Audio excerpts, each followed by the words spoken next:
In a shocking twist of fate, the most powerful and ruthless king from a dystopian world is reborn as a helpless newborn in a medieval Isekai realm.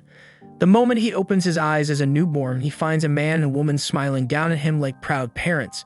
They're staring at him with love in their eyes, saying how he looks like both of them, and celebrating the arrival of their newest family member. The father, Reynolds, decides to name him Arthur and immediately tries to get the baby to call him Papa. The mother, Alice, laughs and says he's still way too young for that. While the two of them goof around with their new child, Arthur is just lying there confused. He has no clue who these freaking people are or why they're acting like they're his damn parents.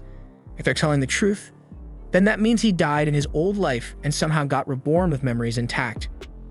Gazing up at the starry night sky, Arthur can hardly believe that after his countless victories and ruthless world domination, the Supreme Being has reduced him to a feeble infant. It's humiliating, and the worst part, he has to burp like a baby now, and the secondhand embarrassment is unreal. It's not that he hates this new life. His parents are caring and they seem genuinely happy to have him, but that doesn't change how uncomfortable he feels.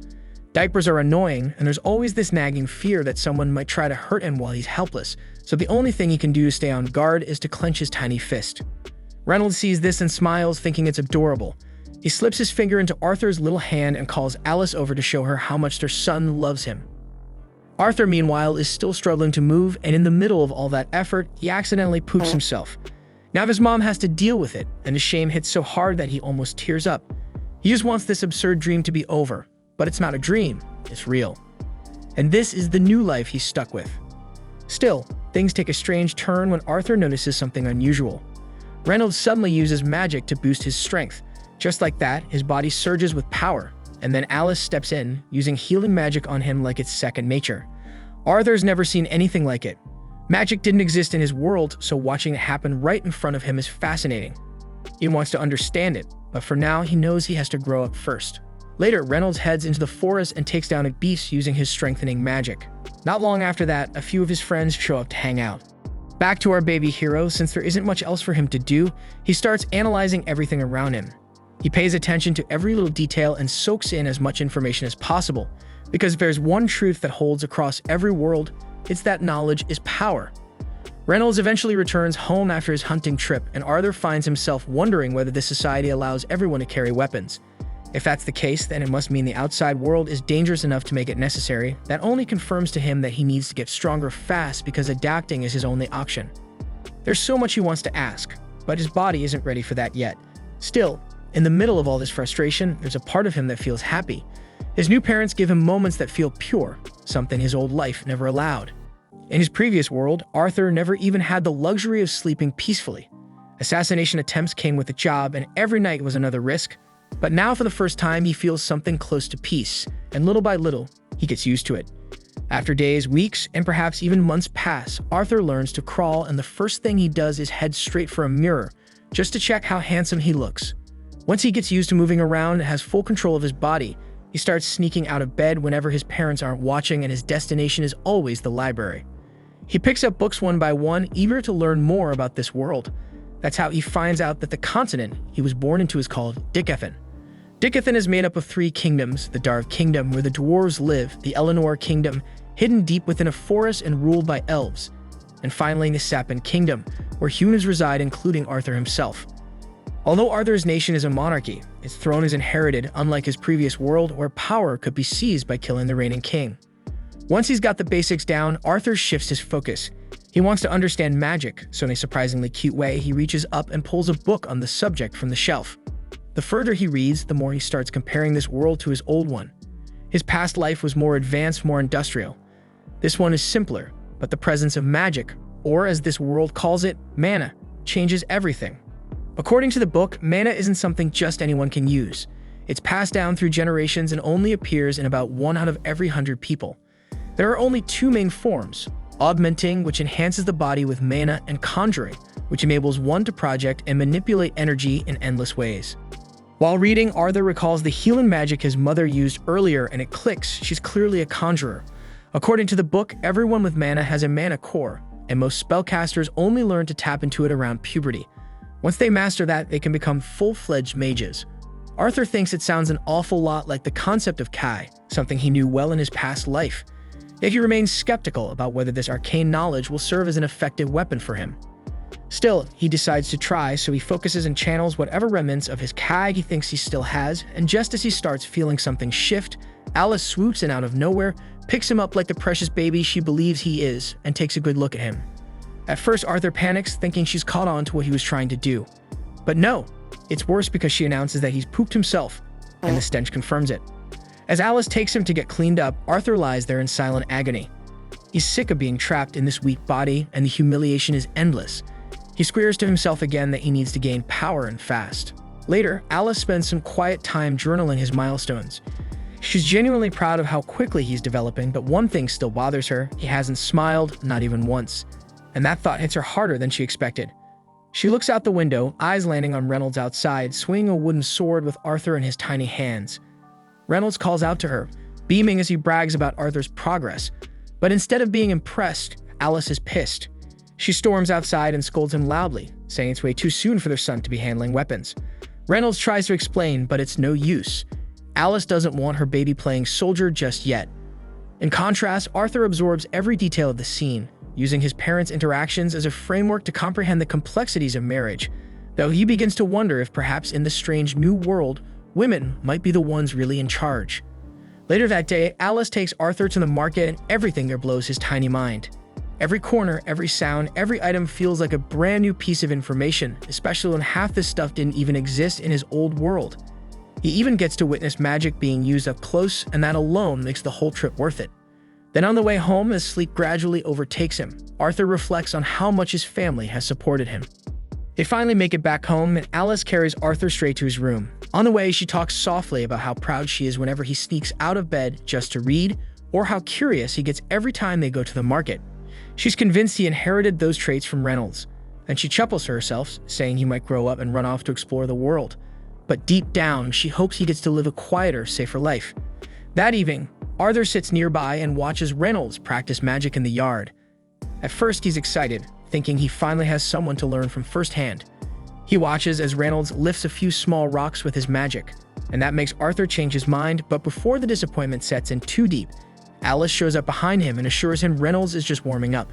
She tells him to keep watching, and sure enough, Reynolds amps up his mana and starts pulling off some serious moves. Watching all this, Arthur quickly figures out that his father is an augmenter, someone who uses mana to enhance his physical strength and skills. That gets him fired up, and he starts imagining all the cool tricks he could pull off once he gets his own mana core. But just as he's getting into the fantasy, Alice scoops him up and tells him it's bedtime. On the way to his room, he spots a book on the shelf and immediately starts pointing at it, whining for her to let him read. She tries to resist, but after a few seconds of watching his adorable face light up, she gives in and lets him read it for a bit. As he flips through the pages, he reminds himself of everything he's learned so far, every little step that might help him form his own mana core. He closes his eyes and starts drawing mana from every part of his body toward a single point. He works diligently. And just when his parents assume he has already fallen asleep, a loud explosion rocks the house. Without hesitation, Reynolds throws himself over Alice and takes the blast across his back. Burned and dazed, he quickly checks that she's okay, and when she nods, they both remember Arthur. They run inside, and what they see nearly stops their hearts because Arthur is floating in midair, and he is calmly descending like it's nothing. In that heart-stopping moment, the roof above begins to crumble, and being just a child, Arthur is unable to dodge in time, yet his parents leap into action, shielding him from what could have been a fatal collapse. Overcome with relief and emotion, all three burst into tears, and for the first time, Arthur feels the warm, unyielding love and protection of his parents, a stark contrast to the cold loneliness of his past life, and that realization moves him to tears for the first time. We then flash back to Arthur's former life, when he ruled as King Grey. At the time, a royal servant had been caught trying to take his life. According to the law, the man should have been executed on the spot, but the king's council instead chose to exile the traitor and his entire family back to their homeland. The traitor knows full well they face something far worse than death once they arrived, so he gets panicked and desperate and dropped to his knees and begged Grey to show mercy and spare his wife and daughter. But Grey, without even a word, killed them right in front of him. It wasn't revenge. It was a twisted act of mercy because he knew death by his hand would be quicker than whatever hell awaited them where they were going. And somehow, the assassin, broken and hollow, genuinely thanked Grey for it. Now in his new life, Arthur has just turned 4. He's spending time with his father Ray, who gives him a pair of combat gloves, exact replicas of his own. But Arthur politely turns them down, saying he'll stick with his wooden sword for now, because he thinks that with his small frame, the gloves would shorten his range and make it harder for him to fight properly. Ray doesn't push it, and instead he smiles and steps into the regular sparring match. But today turns out to be different. In the middle of the fight, Arthur surprises Ray by imbuing his sword with mana, something he's never shown before. And with that sudden enhancement, he easily disarms his father. It's the first time Arthur has ever beaten him, and Ray is left frozen, stunned by how fast his son is advancing. Later that evening at dinner, Ray brings up the idea of hiring a proper instructor for Arthur. He's realized that his own training won't be enough anymore. But Alice is immediately against it because she knows hiring a tutor means sending their son away to the city all alone at just 4 years old. Ray stays firm, pointing out that Arthur can now use magic to enhance physical objects, and that kind of talent can't go untrained. The conversation quickly turns into a heated back and forth, both parents standing their ground. To stop the argument, Arthur jumps in with a compromise, and he suggests they all move to the city together. That way, Ray gets to give him the education he needs, and Alice doesn't have to be separated from her son. It's a perfect solution, and both parents agree on the spot, so they immediately start packing for their new life in the city. In a few days, Ray's old adventurer crew, the Twin Horns, arrive personally to escort Arthur and his family to the city. Arthur politely introduces himself to the group, so their leader Adam introduces himself and tells him that they've already met before, though he doubts a little kid like Arthur would remember. But Arthur remembers every detail because it was the day he accidentally blew up their house. The Twin Horns then came to help rebuild everything, and Arthur overheard the whole conversation, learning that his mom and dad were once members of this very party before they settled down. Once Adam finishes talking, Angela sweeps in and pulls Arthur into a bone-crushing hug, nearly squeezing the life out of him. Dirt in the party's tank notices the kid silently panicking and gently pulls him away from her grip. That's when Arthur catches sight of someone watching him from the roof of the carriage, a quiet girl with an unreadable expression. Her name is Jasmine, and she doesn't say a word, just keeps staring at him. Arthur, for a moment, gets completely lost in her eyes until Helen strolls over, shakes his hand with a bright smile, and introduces both herself and Jasmine on her behalf. Then, with the introductions over, the group sets off on their journey to Xera City. During the ride, Arthur can't help but think how outdated this transportation is compared to what he knew in his previous life, where flying vehicles were the standard. Still, he doesn't really mind, not when his loving mom is sitting right there beside him, chatting away and making the trip feel like home. They take plenty of breaks along the way, and during one of those stops, they're suddenly ambushed by a pack of wild wolves. For the first time, Arthur sees up close how brutal the outside world really is. But Jasmine reacts first, stepping in without hesitation. She leaps into action, daggers flashing, taking the monsters down like it's nothing. Then Ray, Adam, and the others quickly jump in to handle the rest. Arthur doesn't join in, he just watches, and the whole scene fires him up, so he's determined to fight beside them one day. That night, they all gather around for dinner, but Arthur notices something strange. His mom hasn't touched her plate. She says she's already full, but something doesn't feel right.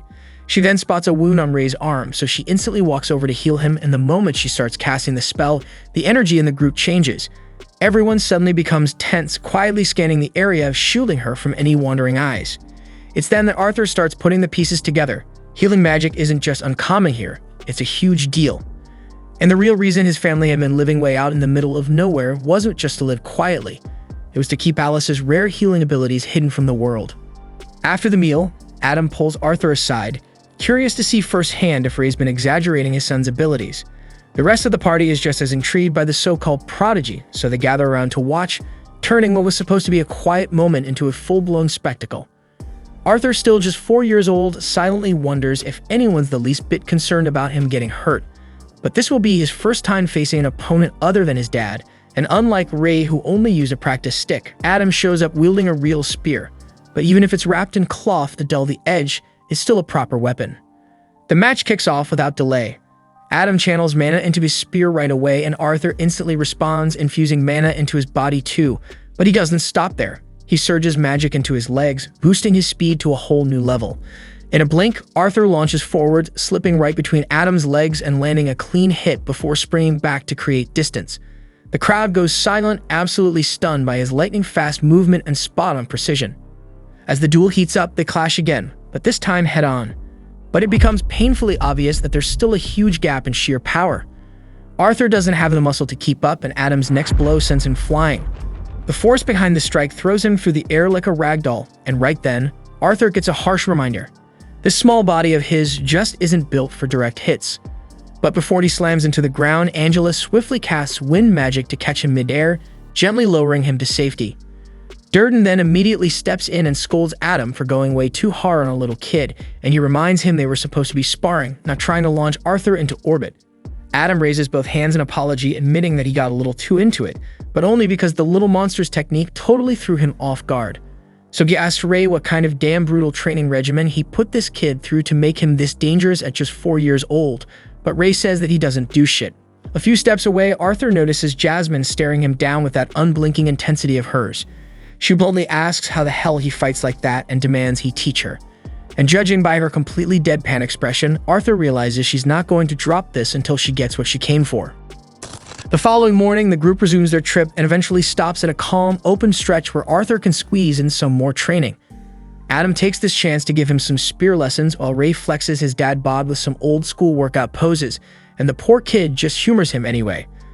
After that, Helen steps in for a quick archery session, and before long, Arthur's nailing bullseyes like he's been doing it for years. With training wrapped up, it's finally Jasmine's turn. She'd been waiting for this moment, and surprisingly, she picks up on his teaching quicker than expected. Later that evening, Arthur is quietly reading a book when Jasmine starts staring at him like she's been hypnotized by a face that doesn't even try to be charming.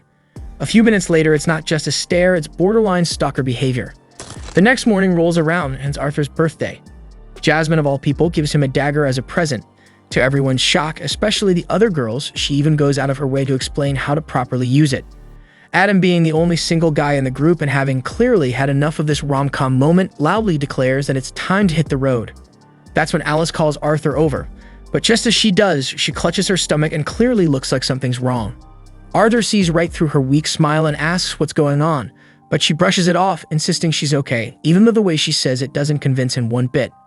As they continue on, their peaceful journey is suddenly interrupted by a full-on bandit ambush. Without wasting time, everyone hops off the carriage and braces for a fight. Then a hail of arrows rains down, but Angela steps up and throws up a magic barrier to protect them. Arthur then peers outside and quickly realizes they're surrounded from all directions. Meanwhile, the bandit leader, who frankly looks like his head got squashed into a cube, orders his crew not to kill the women and children because he plans to sell them all for a nice chunk of change. The bandits then charge with zero hesitation, and though Alicia is visibly shaken, she tries to keep Arthur calm. Then, before the attackers get too close, Durden blasts a few of them back and Ree meets them head-on, knocking thugs out left and right. One nearly lands a blow on Ray, but Helen's arrow intercepts him straight through the chest. Adam also tears through enemies with his spear like a hot knife through butter, and Jasmine takes down her share with clean, precise dagger strikes. Watching the twin horns fight like this, Arthur realizes just how strong each one of them really is. But the problem isn't skill, it's numbers. The bandits just keep coming, wave after wave, so eventually the group begins to tire, and the pressure builds. Then with a brutal hit, Ray gets slammed into the carriage and collapses, motionless. That's when the bandit leader, with his smug face and evil smile, starts making his way toward Alice and Arthur. Watching Ray laid out like that, Arthur and his mom instantly jump out of the carriage in a panic. But before they can get closer, Ray regains consciousness and tells them to hold their ground. He may be bruised and barely standing, but he's still trying to play the hero. He turns to Arthur and tells him to take his mother and get out of there fast. Of course, Arthur, being the stubborn little guy he is, insists on staying and fighting alongside them. But Ray cuts him off and finally says the words that stop him cold: Alice is pregnant. That one sentence answers every question Arthur had about her recent weakness, and suddenly everything clicks. With no time to waste, Ray looks him in the eye and says he trusts Arthur to protect both his mother and his little brother she's carrying. So Arthur snaps into gear, grabs Alicia's hand, and takes off raining like hell. Behind them, the bandit boss, loudmouth and still full of fight, shouts at his crew to stop them. But just as they're about to catch up, Ray charges into the fray, giving Arthur and Alice the seconds they need. At the same time, just as it looks like Arthur and Alice might be caught, knives fly through the air, and it was Jasmine and Adam who stepped in to clear the path like pros. In moments, the whole Twin Horns crew is locked in battle again, holding off the attackers while Arthur and his mother escape. As they flee, Arthur thinks back on the life he once had, the life of a man who had taken countless lives without flinching. And now here he is, terrified of losing someone he actually cares about. The irony of it twists in his chest, so he clenches his fists, but there's nothing his tiny body can do but keep running like hell. Suddenly, Arthur senses something, danger from above. He glances up and spots a shady figure on a ridge preparing to launch a spell. Acting fast, he shoves his mother out of the way. The blast nails him squarely, knocking him off balance and sending him tumbling off the cliff's edge. As he falls, he refuses to go down alone, so with his last ounce of focus, he reaches for the dagger Jasmine gave him. The blade is tied to a cord, so he hurls it upward with precision, and it wraps around the enemy's leg, dragging the caster down with him. Meanwhile, Durden and Angela try to save Arthur using their magic, but he's already too far out of range. As he plummets, Arthur reflects on everything. Then he looks up at his mother, her arms outstretched, reaching for him like she could somehow pull him back. Her eyes fill with panic, her face streaked with tears, because the idea of losing her son makes her heart break. But Arthur otherwise is glad that he could protect his mom even if it cost him everything. Still, part of him wishes he'd gotten the chance to meet his little brother. But then against all odds, we see at night that he did survive the fall. Gasping for breath, bruised and dazed, Arthur opens his eyes and finds himself face to face with an enormous, terrifying beast calling him by his name. And just like that, a new nightmare is only getting started. Arthur freaks out when he sees the creature looming over him. He has no damn clue where he is, and with the way that thing's staring him down, it feels like his life's on the line. So thinking it might be his only shot, he tries to sneak in a surprise attack, but the monster casually swats him out of the air like a fly and tells him to chill. Says it's not some evil beast and just wants to be friends. But let's be real, last time a stranger pulled the let's be friends card, someone ended up in the back of a van. So let's just say Arthur's trust levels aren't exactly high. Anyway, the kid's still a mess because his body's beaten up bad and he's not getting better unless he eats something. So the creature casually plucks a bunch of fruit growing from the cave walls and tells him to eat up, but he hesitated. Wall fruit didn't exactly scream safe to eat, and he was already suspicious. So Arthur tried to get up and talk his way out of the situation, but the second he moved, a sharp snap echoed from his body. So he collapsed back to the ground, overwhelmed with pain, and just started crying. The monster just sighs and tells him to quit whining. Honestly, it's a miracle he even survived that mountain drop. Arthur wanted to ask questions, but the creature made it clear it wasn't answering anything until he ate. So with no better option, Arthur grabs one of the fruits and takes a bite, and to his surprise, it was actually pretty good, that he wolfing down handfuls like they were candy. And once he's full, he turned back to the creature and asked if it knew anything about his parents or what happened after the attack. The creature explained that it couldn't leave the cave, but it had a special ability to observe the outside world. To prove it, it projected a screen in front of Arthur showing him that his parents had defeated the bandits and left several days ago. So Arthur's eyes welled up again, but this time from relief that his parents were alive. He thanks the creature for showing him, and since he was going to be stuck here recovering for a while, he decided to stop being so hostile. The creature introduced itself as Sylvia, and despite how terrifying she looked, she turned out to be gentle and kind. Then over the next few days, Arthur remained in the cave, eating and resting while his body slowly healed. Sylvia stayed by his side the entire time, watching over him without asking for anything in return. And once Arthur was finally full recovered, the only thing on his mind was getting back home, but Sylvia quickly shut that idea down. According to her, there's no way Arthur would make it on his own. The cave they're in is right on the edge of Elshire Forest, and that part of the forest is crawling with dangerous magical beasts and the kind of bandits that make the ones who attacked his family look like amateurs, so if he tries to leave now, he's not going to make it. But that doesn't mean he's stuck here forever, because Sylvia explains that she has the ability to create a dimensional rift, something that could teleport Arthur to a safer location, maybe even all the way home. But the problem was it would take her a long time to generate it, so until that portal's ready, he's got no choice but to wait. With nothing else to do, Arthur grabs a stick and starts swinging it around. If he's stuck here anyway, might as well get in some sword training. Days pass, and although he still doesn't know much about Sylvia, he's grown to enjoy her company.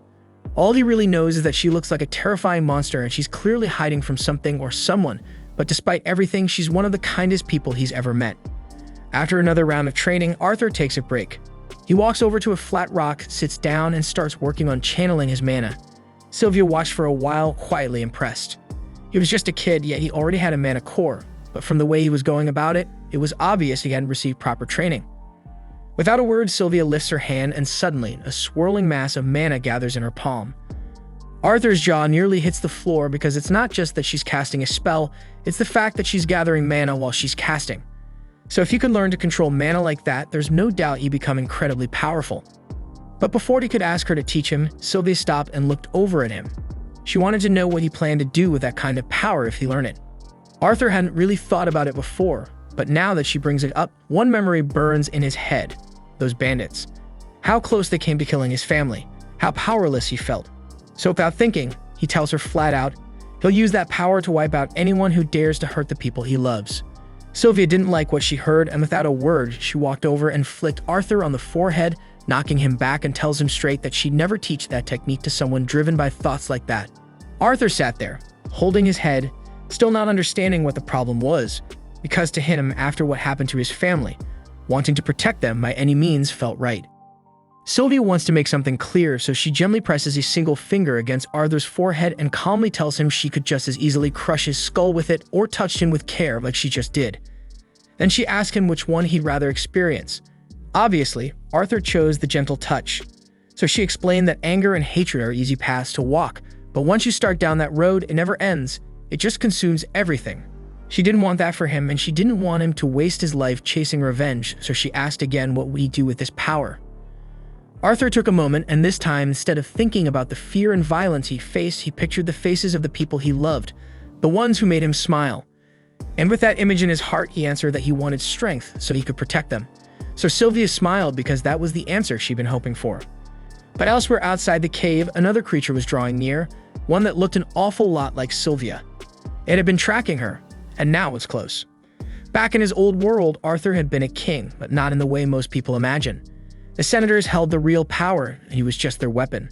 A pawn used to wage wars and silence enemies, and that life had left him hollow because he hated being used like that. Back in the present, Sylvia was helping him shape a different future. She began teaching him her technique, showing him how to draw an ambient mana and condense it. Arthur followed along, and after a few tries, he managed to pull in the mana and use it to boost his body. The power was incredible. He could feel it pulsing through him. He ran to Sylvia, full of excitement, ready to thank her. But then everything shifted and Sylvia's eyes narrowed because she sensed something. And without even a damn warning, she shoved Arthur into a pile of rocks and whispers for him to stay hidden and quiet. Arthur peeked through the cracks and spotted another creature approaching, a massive beast, almost identical to Sylvia. Sylvia clearly knew him, and from the way she tensed up, Arthur could tell this wasn't a friendly visit. The stranger didn't waste time and demanded Sylvia come with him, but she refused, so without another word, the other beast launches an attack. Arthur wanted to jump in, but he suddenly heard Sylvia's voice in his head. She told him to stay back and she would handle this.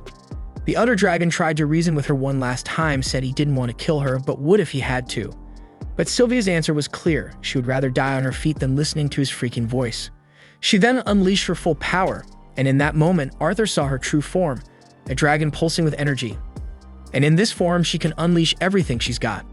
Sylvia then launches a massive blast straight at the other creature. He manages to block it, but tells her she's being reckless because if her body in this condition, using that much power will kill her. Sylvia already knows that, but she just doesn't care because she's lived a long life and has no regrets. Then with one strong push, she slams the other monster into the wall. But he's not down for good, and he gets right back up and starts hammering her with a barrage of magical blasts. She takes the hits hard, but right now she's more concerned about Arthur. This battle is getting way too close to the place she stashed him. The enemy then fires off one last heavy shot, and she can't dodge it without risking Arthur's life. So she draws on every last drop of power and freezes time itself. While everything is frozen, she tells Arthur to come out from hiding, and he listens. It looks safe enough, but he's full of questions, especially after seeing that she's actually a dragon. Still, there's no time for answers because her time-freeze spell is running out fast, and she needs to move him now.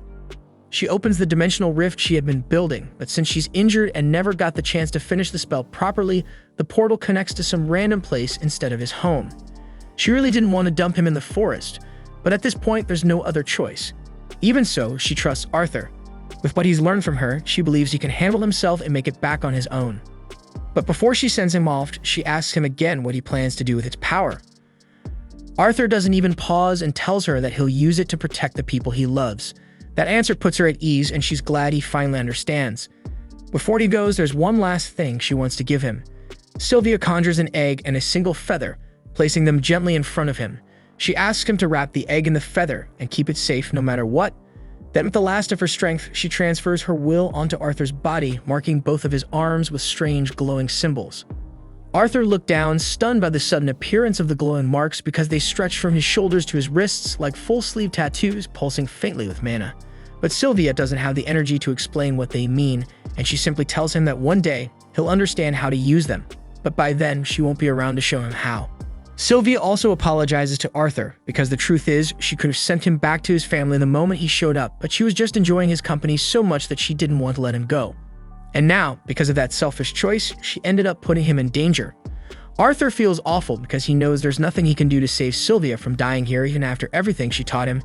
He doesn't care that she's a dragon or a monster or whatever else people might call her because he sees her as family. He tells her she feels like a mom to him, but Sylvia gently reminds him that he already has one. So Arthur smiles and says she can be his grandma instead.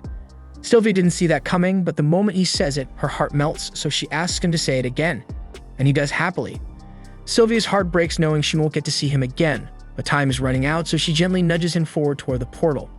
Arthur gets it, so he picks up the gifts she gave him and walks toward the rift, but at the very last second, he turns around and tries to coax her into coming with him. Sylvia doesn't budge because she can't, so she shuts the portal and sends him away. Time then unfreezes and the enemy's blast slams straight into her. The hit looks devastating and Sylvia crashes to the ground, but the other monster isn't convinced she's dead. He knows she's way too powerful to go down from just that. He steps in closer, lowering his guard. But it's a big mistake because as soon as he's in range, Sylvia summons everything she's got left and lets out one last attack. The blast wipes him out, along with everything around him for a full mile. As Arthur gets pulled through the dimensional rift, he hears Sylvia's voice one last time. She asks if he remembers what she said about how power should be used, and Arthur does. But his heart is heavy, so Sylvia tells him the world's a sad place, and stuff like this is going to happen. But that's exactly why he needs to change it. Arthur protests because there's no way he could ever pull that off, but Sylvia isn't expecting him to change the world overnight. One step at a time, that's all it takes.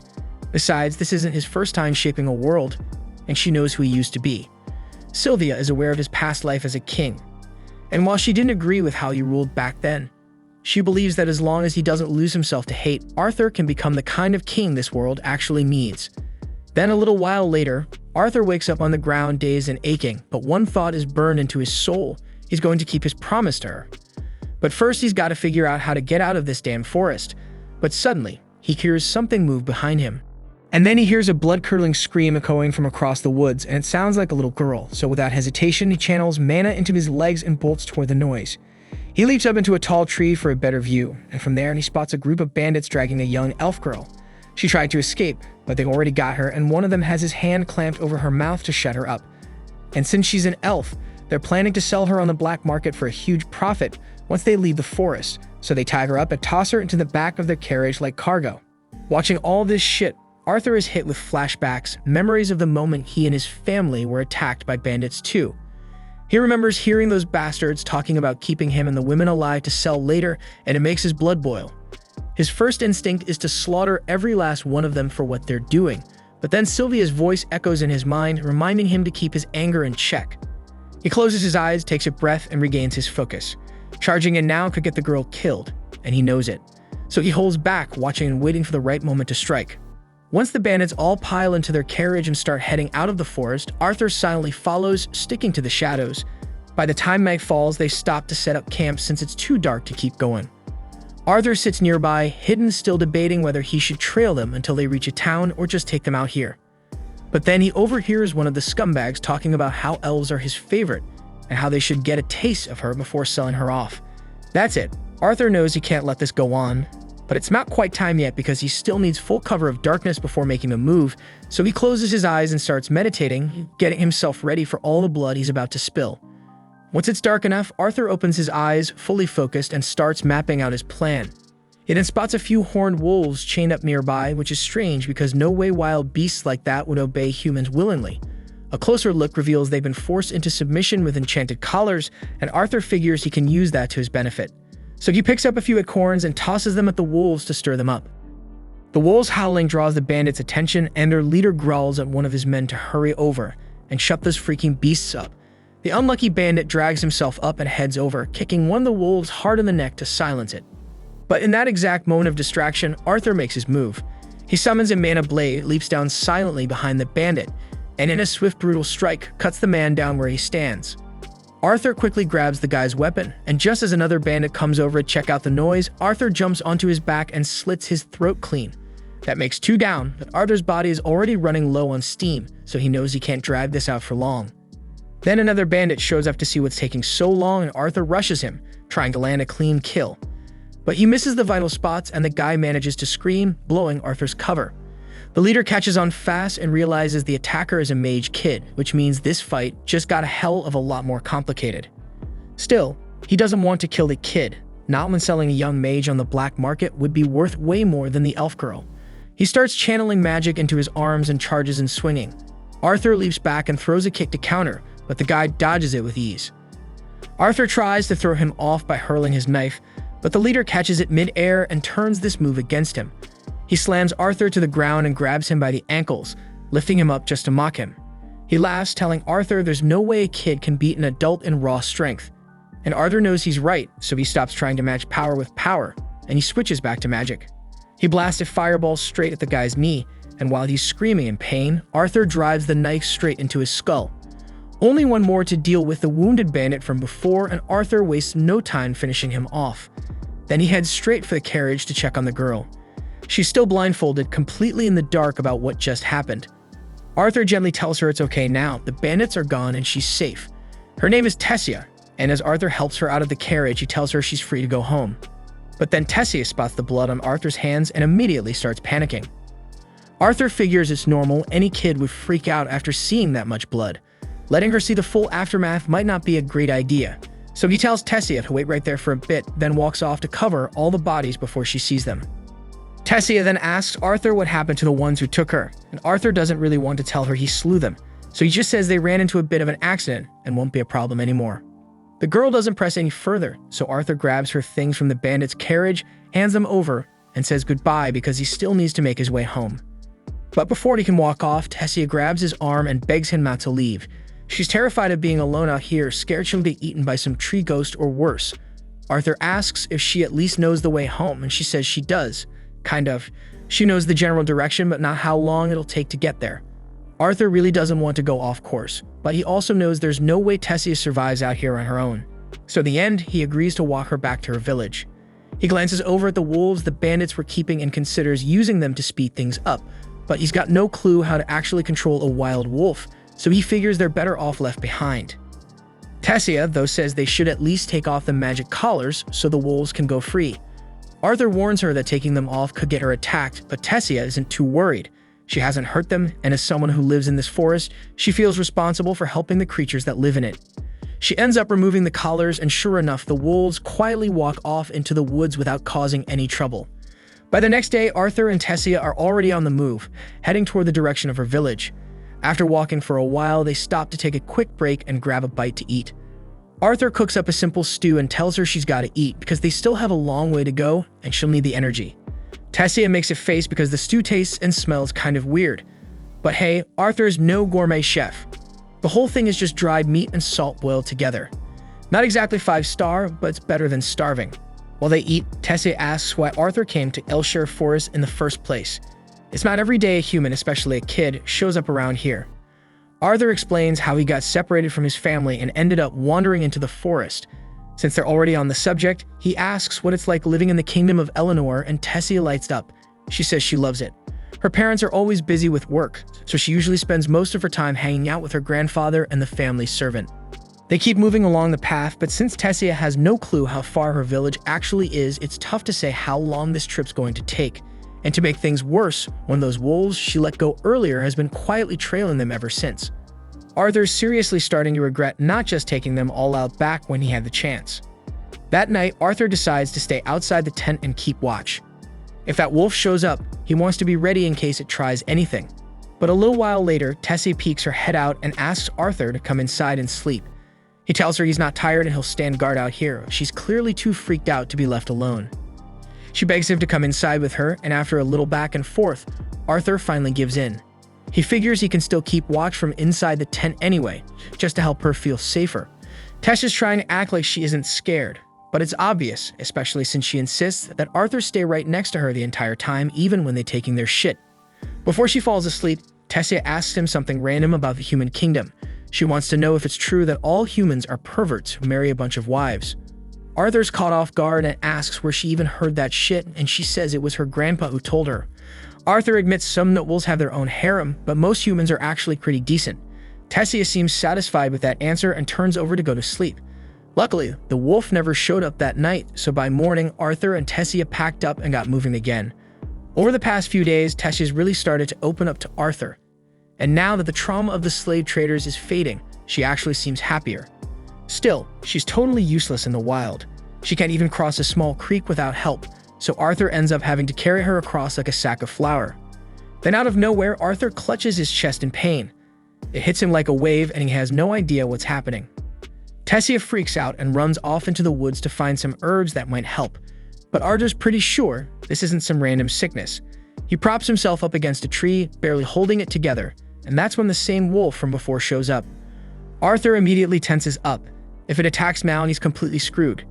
Just as things start to look bad, Tessia comes running back with the herbs and Arthur warns her to keep her distance in case the wolf lashes out. But instead of attacking, the wolf casually walks up and drops a dead pig right in front of him, then turns around and walks away.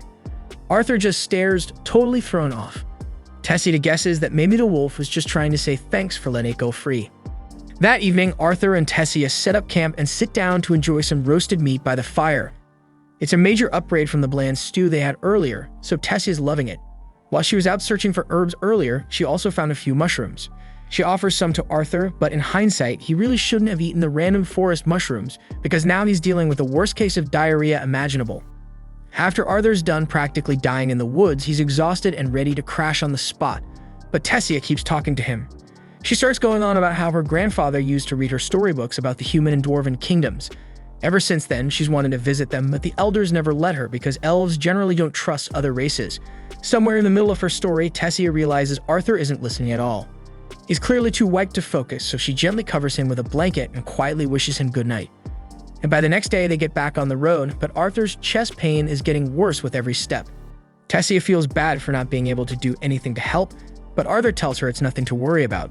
Trying to change the mood, Tessia asks if she can start calling him Artie, since they've spent so much time together and she sees him as a close friend now. Arthur says he's cool with it and Tessia is caught off guard by how chill he is, so he plays it up a little, joking that he'll forever treasure the fact that the great lady Tessia now considers him a friend. That annoys her a bit, and she tells him to stop acting like a brat.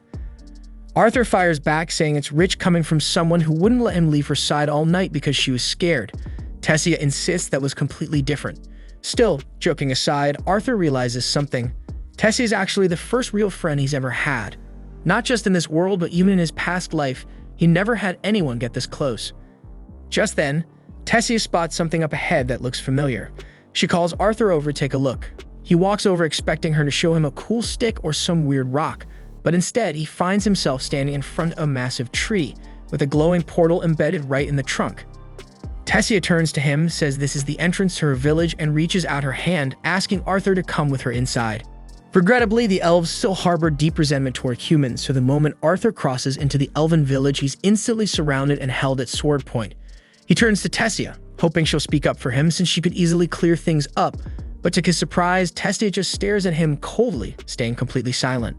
Seeing that shit, Arthur's heart sinks because he immediately assumes Tessia lured him into a trap to get him killed, and he mentally kicks himself for trusting anyone again. After all, he's already endured betrayal after betrayal in his past life, so why did he expect this to be any damn different? The guards get ready to behead him while Tessia watches in silence, but she wasn't behind any of this. For some reason, she just didn't speak up earlier, but once she overhears the guards saying they're going to kill Arthur, she finally steps forward and tells them to stop.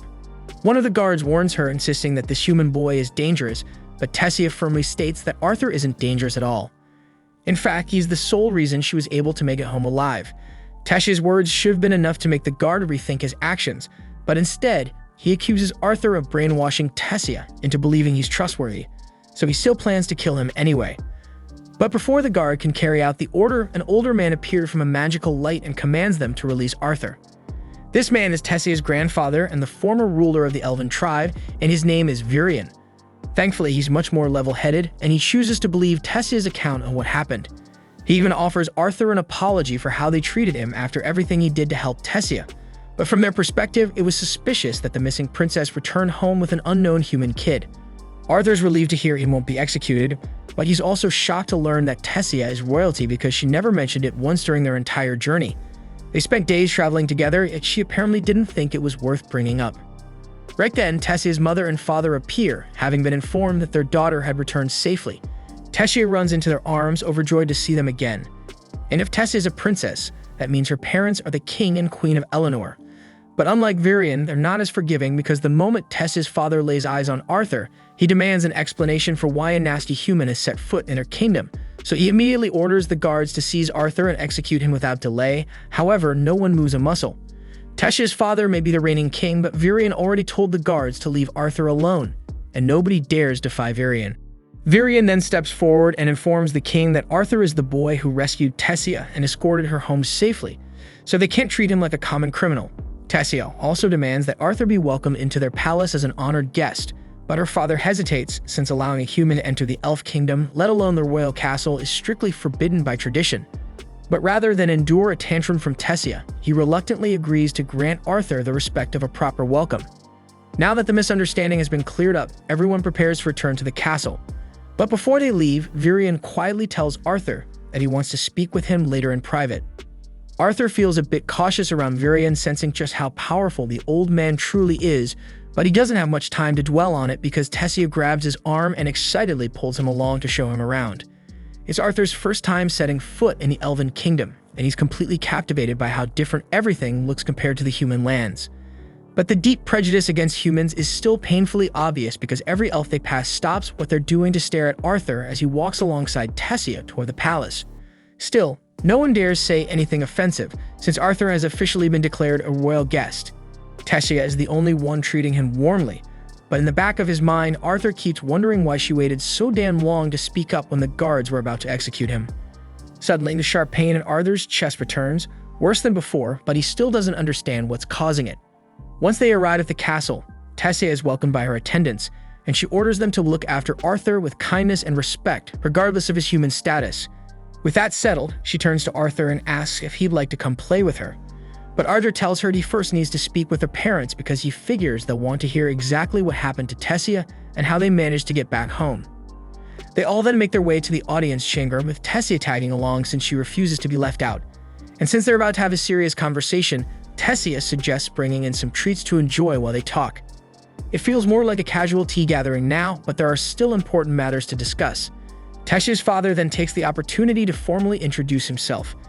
His name is Alduin, the reigning king of Eleanor, and his wife's name is Muriel, and his father is Virion.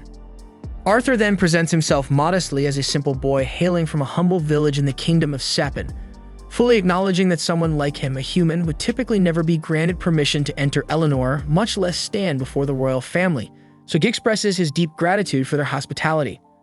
Alduin raises his eyebrows, impressed that Arthur speaks with such maturity despite his young age, but more critically, he demands a thorough explanation of what transpired with Tessia and how she ended up missing.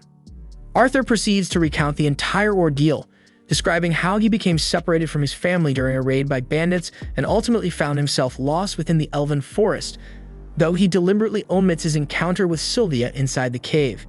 He continues explaining the moment he crossed paths with Tessia, clarifying that he stumbled upon her as she was being abducted by slave traffickers. Alduin's face twists in fury at the revelation that humans dared attempt to sell Tessia into slavery, but Arthur calmly points out that elves too have participated in the slave trade, so it isn't a crime exclusive to humans. Setting that aside, Virion turns to Arthur, asking how exactly he managed to free Tessia from the slave traders, and Arthur simply explains that he eliminated them all. At this, one of the guards erupts in disbelief, shouting that there's no conceivable way a mere child could have taken down slave traders alone, but Virion swiftly silences him, warning him to hold his tongue unless he wishes to forfeit his position. Arthur shows no signs of deceit, leading Alduin to reluctantly state that he believes him. Now that everyone is clear on the events, Arthur takes the opportunity to present a request. As he already mentioned, he ended up stranded in the forest after the bandit attack, so he politely asks if they would assist him in returning home. Alduin clenches his jaw in outrage at the boldness of a human asking the elven royal family for a favor, but considering Arthur went out of his way to escort Tessia safely home, it's only right they repay his kindness. Furthermore, if Alduin refuses, he'll inevitably have to face Tessia's inevitable tantrum, something he's not eager to endure. Eventually, he sighs and agrees to help Arthur, but explains that the teleportation gate leading back to Sapin is sealed and can only be activated once every 7 years during the summit of the 3 tribal leaders.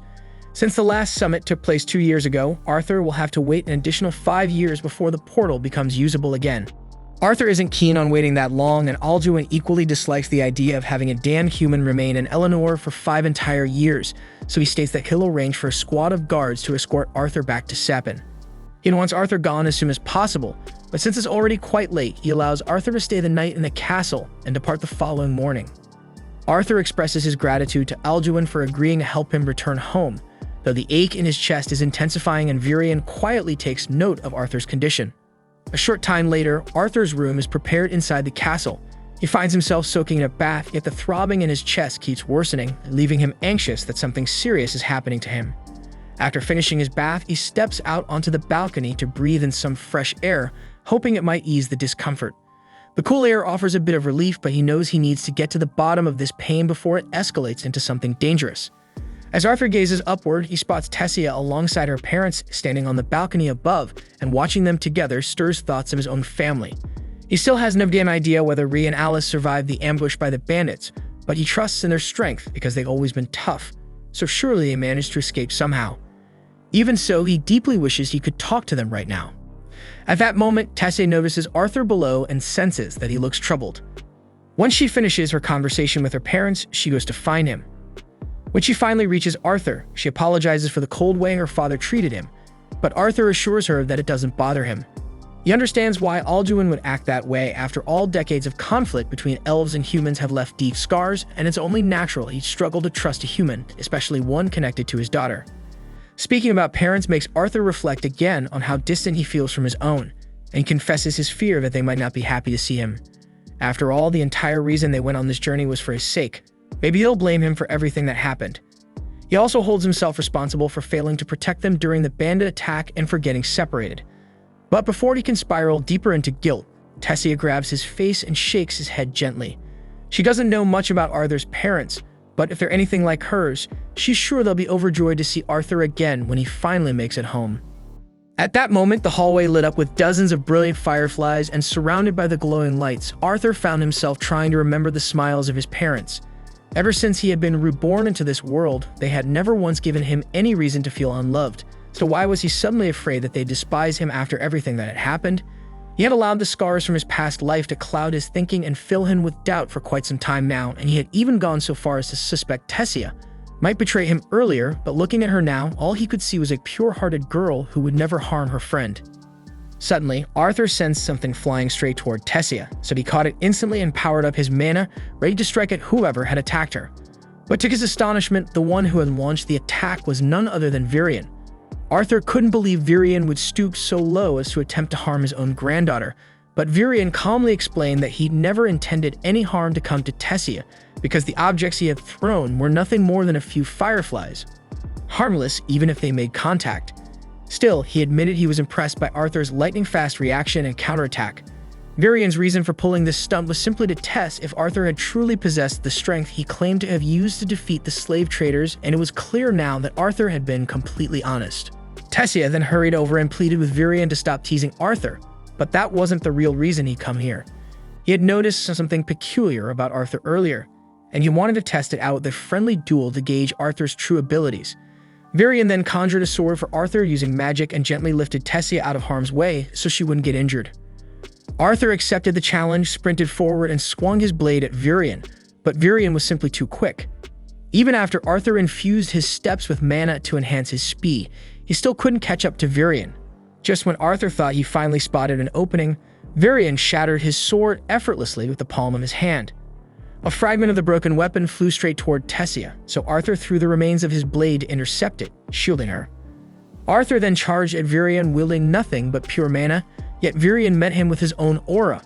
Virion's power was vastly superior, leaving Arthur little hope of winning, but Arthur wasn't the type to surrender.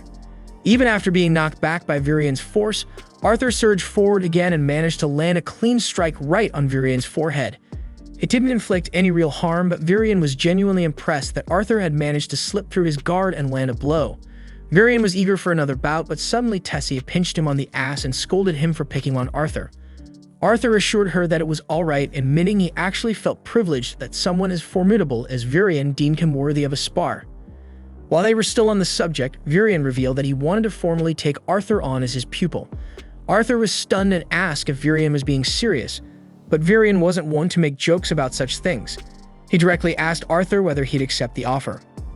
Arthur hesitated, uncertain what to say, especially since he hadn't yet found a way to let his parents know he was alive. Virion told him that if that was his only concern, he knew a method Arthur could use to speak to his parents right away. Arthur was intrigued, but before he could respond, a sharp pain pierced his chest again, and Virion seemed to understand the cause. He explained that Arthur had inherited a beast's will, and unless he agreed to become Virion's apprentice, that beast's power would eventually claim his life. After getting hit with such brutal news, Arthur tried going to bed, but sleep just wasn't coming. The stress of being away from his family, stacked on top of the very real chance that he could die soon, twisted into a full-blown nightmare. He found himself trapped in sleep paralysis, haunted by some dark, demonic presence that wouldn't leave him alone. Suddenly, he heard someone calling his name. His eyes shot open, and there was Tessia sitting right on top of him. She'd been trying to wake him up for a while, but he kept mumbling nonsense about monsters, and now she was getting seriously annoyed. She told him to snap out of it and hurry the hell up, because Virion was already waiting for him outside, so Arthur sat up and started changing clothes. While he was getting dressed, Tessia asked if he was really planning to stick around and become her grandfather's disciple, but Arthur wasn't sure yet. It all depended on whether Virion could actually help him get in contact with his family. As far as Arthur was concerned, if he could just hear his parents' voices and let them know he was okay, that would be enough. Once he was ready, he and Tessia headed downstairs together. But the moment they opened the doors, they were greeted by the sound of Virion and Alduin locked in a heated argument, because Alduin was completely against the idea of Arthur staying in the Elf Kingdom. Letting Virion take him in as a disciple would be a direct violation of centuries of elven tradition, but Virion didn't give a damn. He liked Arthur, and he'd already made up his mind. He was taking the kid under his wing, no matter what anyone said. Tessia tried to step in and defend Arthur, but Alduin immediately shut her down. He knew she wanted Arthur to stay, and he wasn't interested in hearing her opinion. Funny enough, Virion didn't want to hear Alduin's either. He waved them both off and told Arthur and Tessia to hop in the carriage because they had somewhere to be. The ride to meet Virion's mysterious friend dragged on for so long that Tessia ended up dozing off next to Arthur. At some point, Arthur turned to Virion and asked how much longer the trip would take, but this time he called him Grandpa. That caught Virion off guard, and he chuckled at how quickly Arthur had dropped the formal tone. Still, if things played out the way he hoped and Arthur did end up living here under his guidance, then yeah, he'd basically be family anyway. Virion didn't mind the casual talk. In fact, it made him happy. Tessia had always been alone. As the only child and the next in line for the throne, most of the other kids stayed away from her. The few who did get close always ended up stabbing her in the back, and because of that, she had trouble trusting anyone. But with Arthur, she was different. Whenever they were together, she looked genuinely happy, and for that, Virion was deeply grateful. Arthur too had his own share of trust issues, but when he looked at Virion, all he saw was a warm, genuine old man, someone who felt more like a real grandfather than most blood relatives ever could. For once, he felt like he could actually trust someone. Eventually, the carriage pulled up to their destination, so Arthur gently woke Tessia, and the three of them stepped out. Arthur was itching with curiosity because whoever this mysterious person was, they had to be a big deal after all. It's not every day someone like Virion goes out of his way to visit anyone. Without wasting time, Virion stomped up to the door and started banging on it like he was trying to knock it off its hinges, yelling at Rinia to come out already. When he leaned in to check if anyone was coming, the door smacked him square in the face. After shaking it off and pretending it didn't hurt, he introduced Rinia as a special kind of mage, one who might be able to help Arthur contact his family. She welcomed them inside so they could get started. Once inside, Arthur looked around the place and was a little underwhelmed. It looked like a regular house, nothing fancy. Just a table with a random bucket of water on it, so he was starting to seriously question how someone like her was supposed to help. Rinia explained that she was a seer, a rare class of mage who could look into someone's past or future. She gave Arthur a quick read using her powers and immediately sensed something strange. Parts of his past were hidden, even from her, so that alone told her he was no ordinary kid. Still, she admitted she wouldn't have understood much anyway, because seers only catch fragments of a person's story, not the full picture. But Arthur didn't come here to get his past or future read. He had one goal, to somehow let his family know he was still alive. Rinia pushed the bucket of water toward him and told him to focus on his parents, really visualize them in detail. She began channeling her power, and within seconds, Arthur started seeing images clear as day of his mom and dad. Alice was in the kitchen, finishing up a pot of stew for dinner. It looked like way too much food for just the two of them. Ray loved that stew, but neither of them could bring themselves to enjoy it anymore, not without Arthur there. For all he knew, he had died the moment he fell off that cliff. The guilt crushed Rhys so badly that he nearly spiraled into drinking, but he had to keep it together for Alice. She was pregnant, and they had no choice but to move to the city instead of wasting time searching the wilderness. Once there, Ray picked up work fast. In just a few weeks, he somehow scraped together enough money to get them a house in the city. But no matter how much he earned, none of it meant a damn thing. Not without Arthur. Just then, Rhea and Alice suddenly heard Arthur's voice. They looked around, but they couldn't see him anywhere, and for a moment, panic kicked in because they thought they were hearing his ghost. But Arthur quickly explained that he was still alive. He told them he was currently living in the elf kingdom of Eleanor, and while he wasn't exactly sure how it worked, thanks to a friend, he was using some kind of special magic to talk to them through this weird setup. He told them he wanted to come home more than anything, but right now he couldn't because there was something wrong with his body, something serious, and unless he fixed it, he wouldn't survive. Still, he swore to them that he'd return as soon as he recovered, though he had no idea how long that might take. He also begged them not to blame themselves for any of this because it had been his choice to make, and if he had to do it all over again just to keep them safe, he'd do it in a heartbeat with no regrets. Ray and Alice were overwhelmed with happiness because just hearing their son's voice again was enough to lift the weight that had been crushing them for months. But for Arthur, saying goodbye again tore him apart. His chest tightened and his eyes burned with tears. But deep down, he was grateful he'd gotten the chance to speak to them, even if just for a little while. So he made a silent promise to himself right then he'd never let them worry like that again. But to keep that promise, he needed to grow stronger. That's why he asked Virian to take him on as his disciple, but the only problem now was getting Alduin to agree to let him stay at the castle. Alduin was still firmly against it, his hatred for humans too deeply rooted to let go of. But Tessia reminded him that Arthur had saved her life, so if he kicked Arthur out now, the entire kingdom would see him as nothing but an ungrateful savage. Alduin tried to argue one last time, warning that Arthur's presence could stir up trouble in the elf kingdom, but Virian had already planned for that. He told Alduin to make a public announcement. Arthur was now officially his disciple, and with Virian's authority, no one in their right mind would dare speak out against it. That was it. Arthur was officially allowed to live in the royal palace. After the meeting wrapped up, Alduin walked over to Arthur and offered him a proper apology for the way he'd acted earlier. He admitted he still wasn't fond of humans, but Arthur didn't seem like the others. He seemed like a genuinely good kid, and more importantly, Arthur had saved his daughter. And as a father, he knew he owed him for that. So he told Arthur that from now on, he could consider himself part of their family. Arthur was honestly caught off guard by how quickly Alduin and Mariel had flipped their stance, but thinking about it, it made sense. With both Virian and Tessia backing him this hard, Alduin had probably just given in to the pressure. Arthur thanked him sincerely, saying it was an honor to be welcomed into the royal castle. But Tessia didn't let it end there. She stepped forward, arms crossed, and said this wasn't good enough. If they were truly welcoming Arthur, then she wanted him to be allowed to play outside with her with no restrictions. And since Alduin had already accepted Arthur, he didn't bother arguing, and he gave them the green light to go ahead. With permission finally granted, Tessia grabbed Arthur by the arm and dragged him out into the town, excited to show him around. Arthur, once again, was blown away by the elegance and beauty of elven culture. Tessia knew this part of town like the back of her hand, and she told Arthur there was a snack shop down the road that sold some of the best treats around, but it was crazy popular. So if they didn't hurry, everything would be sold out. She tugged his arm to get him moving faster, and Arthur followed along with a smile. But just as they were picking up speed, Arthur accidentally bumped into another kid on the street. It was a simple mistake and nothing major, but the kid immediately went off, yelling about Arthur's disgusting human germs getting all over him. Arthur had to stop himself from laughing. He was standing right there, and this little punk had the nerve to run his mouth like that, especially when he was well within punch range. Tessia stepped in and told Arthur to just let it go because it wasn't worth making a scene over something so small. Normally, Arthur would have listened. He would have taken the high road and walked away, but that the brat Ferrith took it a step further. He looked right at Tessia and said she shouldn't be hanging around trash like Arthur, and that she should be spending her time with someone worthy like him. Ferrith was clearly from some noble bloodline, and it was obvious he thought way too highly of himself. Arthur figured if the guy was going to act like a clown, then he might as well be treated like one. So he smiled, pretended to be impressed, and purposely mispronounced his name as Phoebich. Ferrith instantly lost it, so Arthur casually apologized, acting like it was a slip-up. He told him he'd make sure to show the proper respect next time they crossed paths, then turned to walk away with Tessia. But Ferrith wasn't letting it slide. Arrogant as he wasn't completely stupid. He knew damn well Arthur was mocking him, and he wasn't about to let that kind of disrespect go unpunished, so he challenged Arthur to a duel with his precious family honor on the line. Arthur stared at him in disbelief because he couldn't believe the guy was actually dumb enough to ask for a real fight. Tessia stepped forward, clearly annoyed, and told Ferrith that even if he was some big-shot noble, this had gone too far.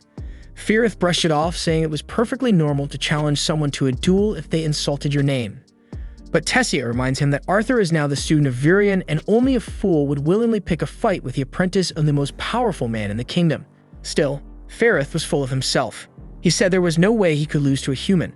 Then he turned to Arthur and said that if he refused the duel, it would be a disgrace to Virion's name. Arthur is still trying to wrap his head around everything because back in his old world, a duel usually meant someone wasn't walking away alive. So watching some rich kid casually throw around challenge threats like it was recess just didn't compute. But judging by the smirks and chuckles coming from the adults nearby, duels around here clearly weren't death matches, just some flashy public sparring. Tessia turned to Arthur and asked if he was sure about this. Arthur nodded and he was fine with it. With that, the duel was set, and both sides got into position. As soon as it started, Firith charged straight at Arthur with a stick like he actually had something to prove. But as the saying goes, every genius has a plan until they get punched in the damn face. And that's exactly what happened. One clean shot later, Firith hit the ground like a sack of rocks, knocked out cold. His friends ran over in a panic, while Tessia, unsurprised by the outcome, calmly grabs Arthur's hand and pulls him along. She still had a long list of stuff she wanted to do today, and getting stuck in some dumb noble drama wasn't on it. The two of them spent the whole day together, checking out shops, walking through town, and just enjoying each other's company. After a while, they took a break and sat on a balcony overlooking the city. Tessia asked when Arthur's training with Virion was supposed to begin, so Arthur said it would start first thing in the morning, but there was something heavy lingering in his expression. He thought back to what Virion told him during the earlier talk about how brutal the training would be. It wasn't just going to be difficult, it was going to be hell. If you had to describe it, it'd feel like being dumped into boiling tar. And Arthur would be going through that every single day for years with no family around to support him. That's why Virion needed to know if Arthur was truly prepared, and Arthur told him yes. Even now, Arthur feels eager to begin his training despite knowing how grueling it will be, because his desire to grow stronger and shape the future he envisions gives him purpose. Tessia says she'll push herself too because she doesn't want to be left behind. But for now, she still wants to make the most of the day together, so she suggests they grab another bite to eat. Several years have slipped by and both Arthur and Tessia have been honing their skills under Virion's guidance. In that time, their friendship has grown closer, but with Tessia's naturally competitive streak, their training sessions often turn into fierce contests. After pushing herself hard during today's session, Tessia is completely wiped out, so while she takes a break, Virion shifts his attention to giving Arthur a deeper explanation about magic. Once a person manages to stabilize their mana flow, they become capable of casting elemental spells, specifically water, fire, wind, or earth. That said, which elements someone can control often comes down to their race. Take elves, for example. They're naturally in tune with wind spells and have strong compatibility with water and earth, but on the flip side, fire spells are a weak point for most elves. Dwarves, on the other hand, thrive when it comes to fire and earth manipulation but tend to struggle with water and wind. Meanwhile, humans are the wild card, technically able to learn all four elements, though each person's affinity will vary based on their training and natural leanings. Tessia wakes up and raises her hand and asks why Arthur hasn't been working on his mana core if it's supposedly that crucial. Virion replies that Arthur's body can't handle it just yet because he's carrying a beast will inside him, and although that grants serious power, it also messes with the bond between his body and mana core. That's what's been causing the tight pain in his chest, so he needs to reintegrate his core before he can start any proper mana training. Tessia teases him and says this technically means she's stronger than Arthur at the moment, and Arthur snaps back that of course she's stronger because she's using mana with every attack she throws. Among elves, being able to awaken mana before the age of 10 is considered a big deal, but Tessia managed to do it at 9, which is why she's been able to train beside Arthur for so long now.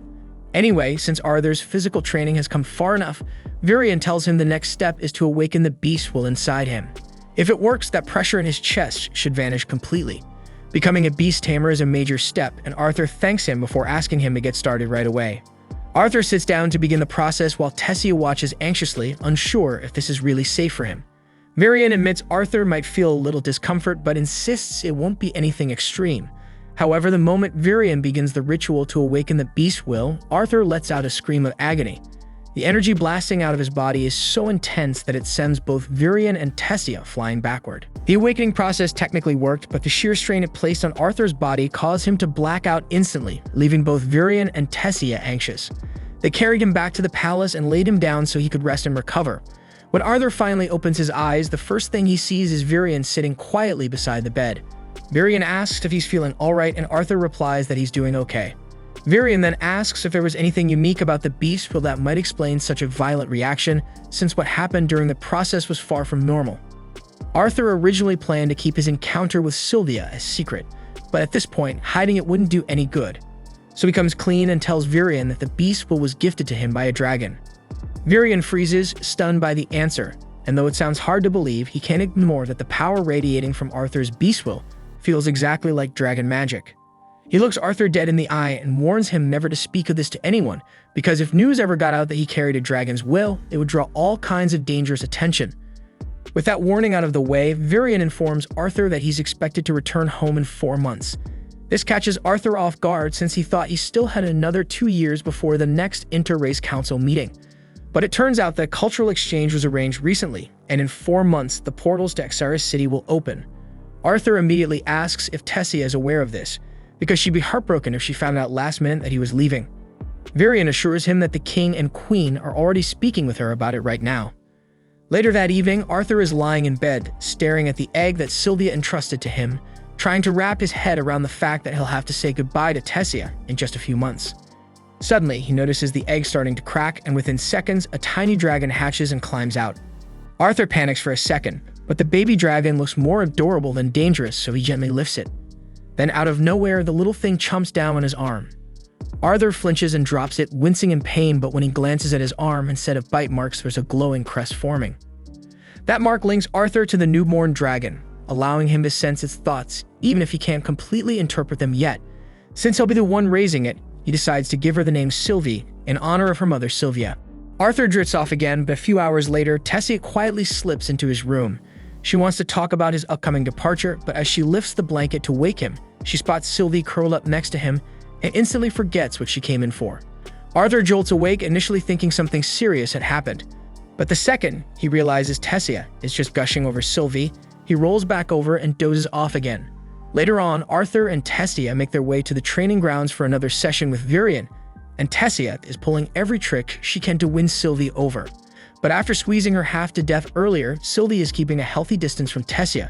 They eventually meet up with Varian, and the moment he catches sight of Sylvie perched on Arthur's head, he nearly loses it because he never thought he'd lay eyes on a real dragon in his lifetime.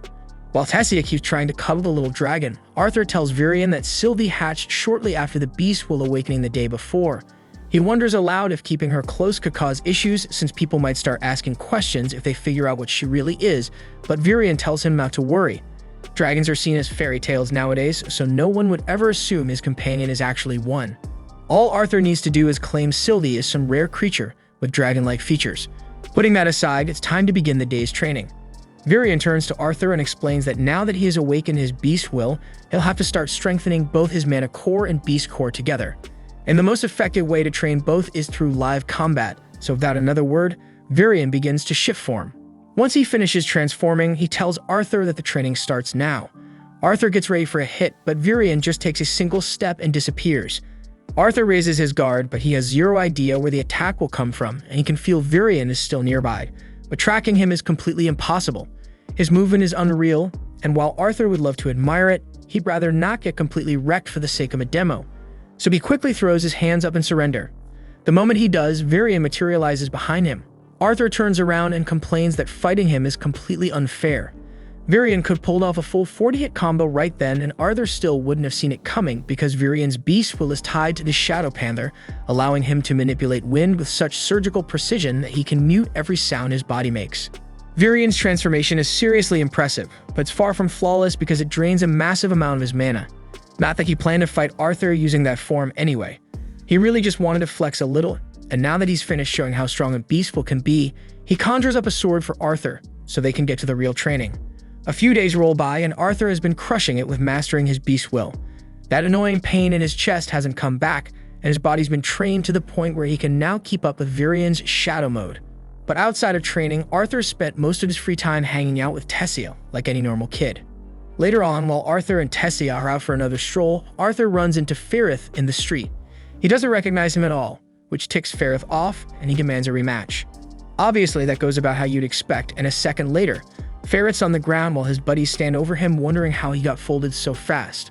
Arthur still doesn't remember who this guy is, so Tessia reminds him that Ferrith's the same brat who challenged him to a duel years ago. Arthur remembers that day being a blast, so he reaches out to help Ferrith up as a gesture of peace, and Ferrith accepts, since he's over trying to fight Arthur now.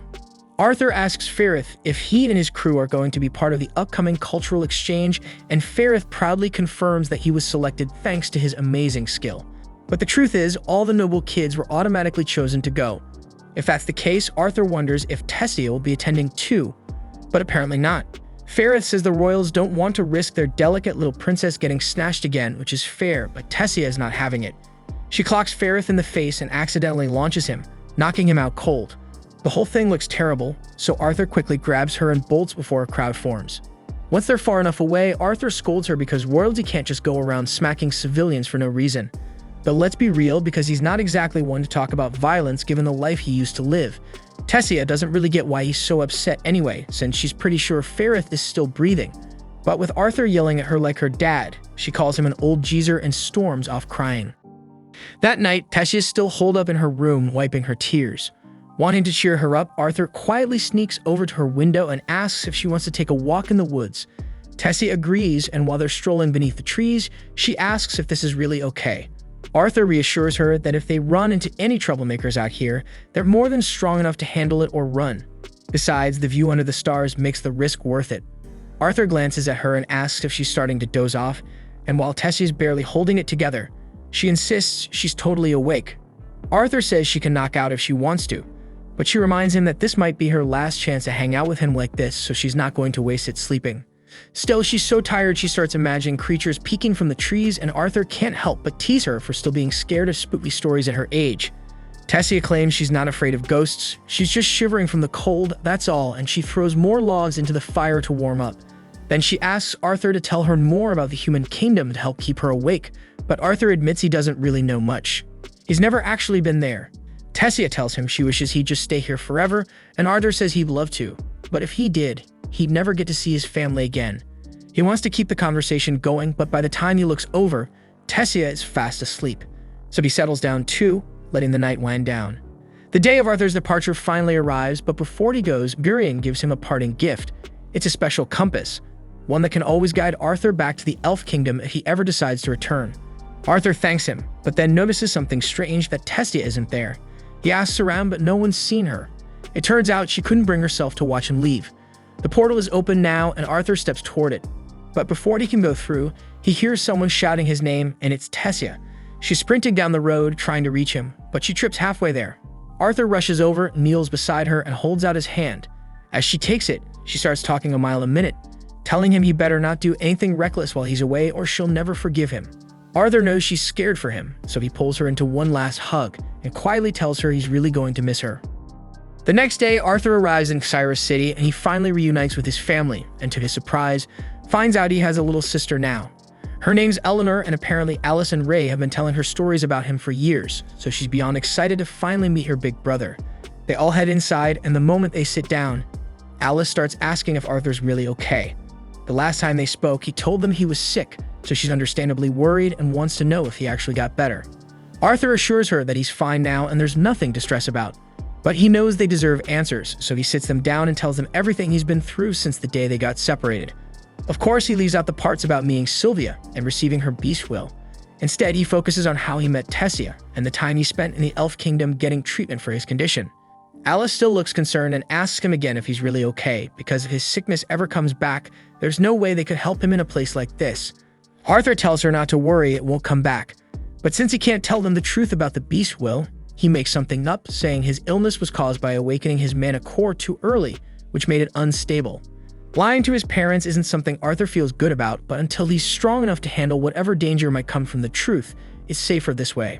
That's when Rhys spots Sylvie and asks Arthur where he found her. So Arthur plays it cool and lies again by saying that he found Sylvie in a mana beast's cave and decided to take her in as his pet. Eleanor, meanwhile, instantly takes a liking to Sylvie, and the two seem to hit it off. But still, Rhys isn't done with his questions, so he stands up and asks Arthur what stage his mana core is at now. Alice quickly scolds him for trying to challenge Arthur when he's just come home from such a long trip, but Rhys doesn't see the harm in sizing up how much his son has grown. Arthur doesn't mind the question, but before he answers, he wants to know how Ray can afford such a fancy place. Rhys laughs and explains that he works his ass hard as a security instructor at the Helsey auction house, and that his mana core has reached the dark orange stage. Arthur is genuinely impressed because orange is a pretty high-level core, and the mana core rankings go from black all the way to white, with lighter colors signifying more powerful cores. Ray's always been a bit of an oddball when it comes to mentoring, so of course he spends a ton of time training his body, but who would have guessed he'd been leveling up his mana core too? He's clearly proud of himself, so he throws the question back at Arthur and asks what stage his mana core's at. Arthur tells him he's at the light red stage, and Ray immediately starts swearing when he realizes Arthur's just one breakthrough away from surpassing him. Unfortunately, he forgot Eleanor was in the room, and now she's running around dropping every swear word he just said like candy. Ray still can't wrap his head around the fact that Arthur's almost past him in strength, and there's no way he's letting that slide. He challenges Arthur to a sparring match in the garden right now. Arthur agrees without hesitation, but just before they can head out, the living room doors fly open and Vincent walks in, asking if Ray's kid is back yet. Ray introduces the man as Vincent Helsty, the guy who owns the auction house Ray works for, so yeah, basically Ray's boss. Vincent and his wife Tabitha are both excited to finally meet Arthur since they heard a ton about him. Arthur greets them politely and Vincent's already impressed, mostly because there's no way Arthur picked up those manners from Ray. Anyway, Vincent and Tabitha introduce their daughter Lilia, and at first she's kind of quiet around Arthur. But the second she sees Sylvie on his shoulder, she completely melts. She asks Arthur if it's okay to pet Sylvie, and once he says yes, she immediately starts snuggling her like she's the cutest thing she's ever seen. While she's busy cuddling the baby dragon, Ray leans in and reminds Arthur that technically Vincent owns the house, so they should probably ask before they end up wrecking anything. Vincent gets instantly nervous when Ray mentions wrecking, and his fears are confirmed the moment he finds out Ray and Arthur are planning to go head-to-head in the garden. Everyone moves outside to watch the match, but Vincent can't help asking if it's really okay for Arthur and Ray to fight. He's still struggling to believe that a kid Arthur's age has already reached the light red core stage. Alice, however, knows her son better than anyone and says that Arthur's always been a fast learner, and besides, it's not like he has any reason to lie. So Tabitha just tells Vincent to relax and enjoy the match. What no one knows, though, is that Arthur could have hit the orange stage years ago. But while he was training with his beast will, he wasn't allowed to touch his mana core at all. Still, he's more than ready to put on a show, because Arthur's got a few new tricks he's been dying to use. As soon as the match starts, Arthur and Ray go straight into trading blows, and Ray's immediately impressed by how much stronger Arthur has become. But he still has the upper hand when it comes to raw strength. After a few quick exchanges, distance opens up between them, and Ray grins as he says he's ready to crank things up. He covers his hand in flames and warns Arthur that he can still call it quits if he wants. In this world, every mage has an elemental type they're most compatible with, and for conjurers, manipulating that element is simple, but augmenters, not so much. That is, unless they hit a high enough level, and once they do, they can identify their elemental affinity and use it to enhance their physical attacks. Ray's fire-imbued strikes make him a lot tougher to deal with, so Arthur decides it's time to stop holding back. So he starts channeling mana straight into his arms. When they clash again, they're much more evenly matched, but Arthur still gets launched back from Ray's sheer power. Even so, all the combat theory Arthur carried over from his past life made his training under Virion ridiculously effective. He ended up mastering fire magic early on, and once he did, Virion told him to push further, to start aiming beyond standard elemental control. Arthur focuses his mana again, but this time electricity starts sparking around his body, and he's generating lightning now. Ray is stunned because he can't believe Arthur's really using an advanced form of fire magic, but Arthur's not done yet. While channeling lightning, he also starts manipulating water from the nearby fountain, curving it behind Ray for a surprise attack. Ray manages to block it just in time, but now he's truly floored. Arthur's using both fire and water elements at once. He couldn't be prouder, so he grabs Arthur in a hug, asking him where he picked up those skills and whether he's hiding even more tricks up his sleeve. Arthur explains that he just started working on lightning magic recently, and while his control still needs work, he's making steady progress. That's when little Eleanor comes sprinting onto the field to check on both Arthur and Ray, and over at the sidelines, Vincent and Tabitha are still completely speechless. Because let's be honest, no normal kid should be able to pull off what Arthur just did. Later that night, everyone gathers around the table for dinner, and Vincent just won't stop going on about how amazing Arthur is, so Ray grins and says he knew Arthur was something else ever since he awakened his mana when he was just 3. Vincent nearly chokes on his drink because that's ridiculous. Even the most talented mages usually don't awaken their mana until they're about 8. Then again, most of them also don't blow up their house in the process. Ray bursts into laughter remembering that moment, though maybe he laughs a bit too hard because he ends up tipping over in his chair. Right after that, Vincent stands up and suggests Arthur should apply to XRS Academy. Ray had never really thought about that before. After all, Cyrus is usually reserved for wealthy and well-connected mages. But Tabitha agrees with Vincent and says they'd even be willing to sponsor Arthur's tuition because someone with talent like his is bound to go far. Alice looks hesitant to accept though, because she knows they've already done so much for their family, and now they want to pay for Arthur's education too. Besides, Arthur's only 8 and Cyrus Academy usually only accepts students starting at 10. But Vincent's already one step ahead. He mentions that he knows the Academy's director personally, thanks to his work, and if he speaks to her, he's sure he can get Arthur an exception. Before they can go any further, Arthur finally speaks up. He says it would have been nice if someone actually asked him how he felt before deciding something so major. He just got reunited with his family today, and he'd kind of like to enjoy that before anyone talks about shipping him off to school. Then he gets up from the table and starts walking through the hallways, though to be fair, he's still not familiar with the layout of this place. A moment later, Lilia calls out to him and warns that if he keeps walking that way, he'll end up lost in the basement. She tells him to follow her instead, and Arthur doesn't have anything else to do right now, so he goes along. She leads him to one of the break rooms where all the house staff usually hang out. Everyone there greets Lilia right away since she visits often, and even though Arthur only just arrived today, they already know who he is, mainly because he scorched the garden earlier during his spar with Ray. Arthur apologizes for the trouble, but no one seems too bothered about it. Then Lilia asks Maria if there's any duck left over, and there is, but Maria warns her to watch how much she eats, teasing that she's starting to put on weight lately. Then one of the maids lets Arthur know that Lilia tends to come down here when she's feeling overwhelmed. Her parents have been putting a lot of pressure on her to awaken as a mage, so they've been pushing her through non-stop lessons. Lilia does want to become a mage herself, but all that pressure eventually builds up, and sometimes she just needs a moment to breathe. That evening, Arthur is spending some quiet time with his parents, and are still absolutely overjoyed to have their little boy back. He may look a lot different now compared to the last time they saw him, but deep down, he's still the same kid they raised. With Arthur's talent, it's pretty clear he's going to be an incredible mage someday, but even if he wasn't, they'd still love him just as much. They'd love to stay up and keep talking, but they're sure Arthur must be wiped out from everything, so they get up and tell him goodnight. But before they head out though, Ray stops and brings up what Vincent mentioned earlier. He knows it might have come off as a little pushy, but everything Vincent said was out of genuine concern for Arthur's future. And just to be clear, no one is going to force Arthur to go to the academy if it's not something he wants. The next day, Arthur wakes up and hurries downstairs because some familiar faces have shown up to visit. The Twin Horns crew found out Arthur was back, so they stopped by to see how he was doing. Arthur's happy to reunite with them, but Angela is even more pumped because she immediately pulls Arthur into a giant nice hug. And after Angela finally lets go, Arthur turns to greet the rest of the group. But then Jasmine walks up and starts running her hands over Arthur's body. Yeah, it might look weird to anyone watching, but she's just making sure there aren't any lasting injuries. Once she confirms he's fine, she pulls him into a small, nice hug and says sorry for everything that happened. She's still upset that she couldn't protect him the day he got separated from the group, so seeing him alive and well is a massive relief. Not long after, everyone settles in and starts catching up. Arthur's surprised to hear that the Twin Horns spent some time out in the city of Atiston. They landed a pretty solid contract out there, but had to come back to the capital for another job. Listening to their stories makes Arthur realize just how little he knows about the kingdom of Sapin, let alone the rest of Dicathan. Becoming an adventurer sounds like an exciting way to see the world, but that also means leaving his family behind again, and he's not so sure he's willing to do that again. A few days passes, and we see Arthur in his room working on mastering his beast will, and that's when he discovers something wild, which lets him pause time, but problem is that he can only freeze things for a few seconds, and every time he does it, he's completely wiped out.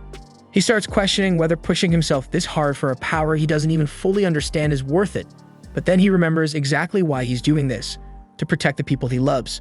That's all the reason he needs, so he keeps grinding. Though before anything else, he notices Sylvie smells absolutely awful, so he grabs her and heads to the bath. She's not a fan of getting washed, but Arthur's not about to let her stink up this beautiful place. Speaking of the mansion, with how massive and high-end the Helsty estate is, Arthur figures their auction house must be raking it in. Still, he doesn't know much about how they operate. After he finally finishes giving Sylvie a good scrub, he's drying her off on his bed when his family walks in and reminds him that he could use a wash too. While he never really cared about his looks during his time in the Elf Kingdom, that changes real quick when his mom drags him off to her favorite salon. The hairdresser swears he'll make him look amazing, and honestly, he doesn't look much different afterward, just a bit of a trim, but everyone insists he looks way cooler now. Arthur's kind of puzzled why they're suddenly so invested in his looks, but then Tabitha explains she's planning to show him their auction house. Since it's such a high-profile place where even royals drop by, They couldn't have him walking in with a hairstyle that screams Jungle Boy. Since they're already in Cyrus City, she offers to show him around town, and Eleanor chimes in saying she wants to go too so she can spend more time with her big brother. Lilia feels a little left out because before Arthur came back, Eleanor used to hang out with her all the time. Still, she wants to be around Arthur too, so she doesn't make a big deal out of it. They all end up spending the day together, laughing and playing a game of ring toss near a statue. But out of nowhere, a bunch of guys suddenly toss a ring at his head and walk away like nothing happened. Arthur's left staring, completely thrown off, so he asks Lilia what that was about since those guys seem way too cocky. She tells him they're students from Cyrus Academy, and thanks to their uniforms, people around here treat them like they're nobility. Arthur's honestly disappointed because he thought he'd be able to avoid that kind of arrogance in town, but for now, he decides to just let it slide. Not long after, Arthur senses a strange energy coming from a nearby shop, so he heads over to check it out. His parents explain that it's a beast core store. Arthur is caught completely off guard because he didn't even know you could buy or sell beast cores. Back in the Elf Kingdom, that kind of thing just wasn't a thing, but apparently here in the human world, it's super normal. Tabitha goes on to explain that beast cores help boost a mage's power, and if one has a beast will inside, it could sell for up to 100 gold coins. Just to give an idea, that kind of money could keep Arthur's whole family living comfortably for over 2 centuries. She tells him their auction house will be offering some beast cores soon and says she could let him hold one if he's curious. Arthur thanks her, but he's not that interested because he's totally fine with the one he got from Sylvia. That's when Lilia suddenly pipes up and asks her mom if she can have one too, but Tabitha shuts it down instantly, because getting a beast core isn't some magic trick to make her awaken overnight, and besides, she says they're way too pricey for a kid like Lilia. Lilia keeps pushing, but Tabitha stands her ground and says that's the end of the conversation. Later, they stop by a small cafe for lunch, but Arthur can tell Lilia is still upset. From what was said earlier, it's clear Tabitha wants Lilia to take her time with awakening, but something's bugging Lilia because she seems like she's in a hurry for a reason. Arthur's about to ask what's going on, but then he looks around and realizes Lilia's not even there anymore. And even though she was sitting right next to her mom, Tabitha doesn't seem the least bit concerned when her daughter just wandered off down a shady alleyway. Arthur gets up and follows her trail, eventually finding her inside a magic shop. She's staring at one of the cheaper beast cores on display. With her own pocket money, she could probably afford that one. But Arthur steps in and asks if she's really sure about this, because just getting a beast core doesn't mean she'll suddenly be able to cast magic. Lilia brushes him off, saying she won't know unless she tries, so she reaches for the core, but Arthur gently grabs her hand and tells her to wait because he doesn't think this is the right move. But Lilia doesn't want to hear it from him because as far as she's concerned, he'll never get what she's going through, not when he's always been gifted. Lilia quickly pulls away from Arthur, but in doing so, she accidentally bumps into someone behind her, and it just so happens to be one of the ex-Cyrus punks from before. She immediately apologizes, saying it was an accident, but the guys got way too much pride to let that slide. The group of them start gearing up to pick a fight. The shop owner hears the noise and comes out to check what's going on. At the second he sees those ex-Cyrus uniforms, he nopes out and heads right back into his office, clearly wanting nothing to do with those troublemakers. Now the Academy boys figure they've got a free pass to do whatever they want, and first on their list is burning Arthur and Lilia. Lilia immediately hides behind Arthur, and while Arthur would have liked to settle this without a scene, these guys clearly aren't the talk-it-out type. He gets ready to knock them down a peg, but right before anything can happen, Tabitha and Alice arrive and order everyone to drop their magic right now. The boys try to brush her off at first, asking who the hell she thinks she is. Even the shopkeeper runs out and begs Tabitha not to tick them off, saying they could level the store if they wanted. But Tabitha doesn't back down and makes it clear, if any one of them so much as lays a hand on the Helsty family's daughter, they're done. The moment they realize who Lilia is, they all start freaking out. The Helsty family is one of the Academy's biggest donors, so if the director hears about this, they're out for good. They scramble to leave, not daring to cause more problems, but one of them still manages to throw a final insult, calling Lilia a worthless, spoiled brat before storming off. Everyone heads back home, and when they get there, they explain everything to Vincent. He's stunned to hear that Arthur and Lilia almost ended up in a full-on fight with Academy students, but he's relieved Tabitha stepped in, because knowing Arthur, there's a good chance he would have gone too far and seriously hurt them. Lilia quietly apologizes for the mess, but Vincent tells her it's okay. She didn't do anything wrong, and with how much he's donated to the Academy, this won't hurt her chances of getting in. He even adds that Arthur doesn't have to worry either, but Lilia immediately takes it the wrong way, thinking that her dad wants Arthur to take her place instead. Her parents try to explain that's not what they meant, but she's so overwhelmed by her own doubts that she believes they see her as a disappointment. She yells that she hates both of them and takes off, leaving everyone completely stunned. After a few hours, when it's time for dinner, Arthur heads up to get Lilia, but her room's empty. When she was little, Vincent would always share stories about the academy, so Lilia had been looking forward to it for as long as she could remember. That excitement eventually turned into impatience, but she couldn't apply until her mana awakened, and it's been taking longer than anyone expected. Her parents kept telling her not to stress over it, but once she saw Arthur mastering magic at such a young age, she couldn't help but feel like she was falling behind. Arthur finally tracks her down in the staff break room, sitting quietly. He wants to say something that'll lift her up, but the last thing he wants is to sound condescending, so for a second, he hesitates. But before he even says a word, Lilia beats him to it and apologizes for being jealous. After he showed off his power, her dad started giving him all this attention, and even though she doesn't blame him, it still hurts because she feels like she's the problem, like she's the one who fell short. Arthur gets it because he knows exactly what it's like to wrestle with that kind of doubt, so he grabs her cheeks and tells her straight up that she's not a disappointment. He's seen how hard she's been working, and he knows her parents see it too. They're proud of her, and some overpowered freak like him isn't going to change that. Lilia lets out a laugh, realizing how ridiculous she's been acting. Her dad just wants her to become a mage so she can be happy. That's why he's been pouring money into making sure she gets into the academy. She gets that her parents don't want her to burn herself out, but the more Vincent does for her behind the scenes, the more it makes her look like some pampered rich kid in everyone else's eyes. Arthur gets where she's coming from, so he offers to help. He asks her if she really wants to use magic, because if she does, he knows a way to speed things up. Later that evening, Arthur tells Lilia's parents that she's left the house and they're caught off guard. They immediately ask what happened, so Arthur explains that he sent her off to train to help her awaken her magic. And just in case they're worried, he assures them that the people she's with are trustworthy and kind. Still, Vincent and Tabitha demand to know why he'd do something like that without talking to them first. Arthur says it wasn't his decision alone, Lilia wanted it that way. If she'd had to say goodbye face to face, her nerves might have gotten the better of her. But she didn't leave without a word. She wrote them a letter, and Arthur hands it over to worried Dad.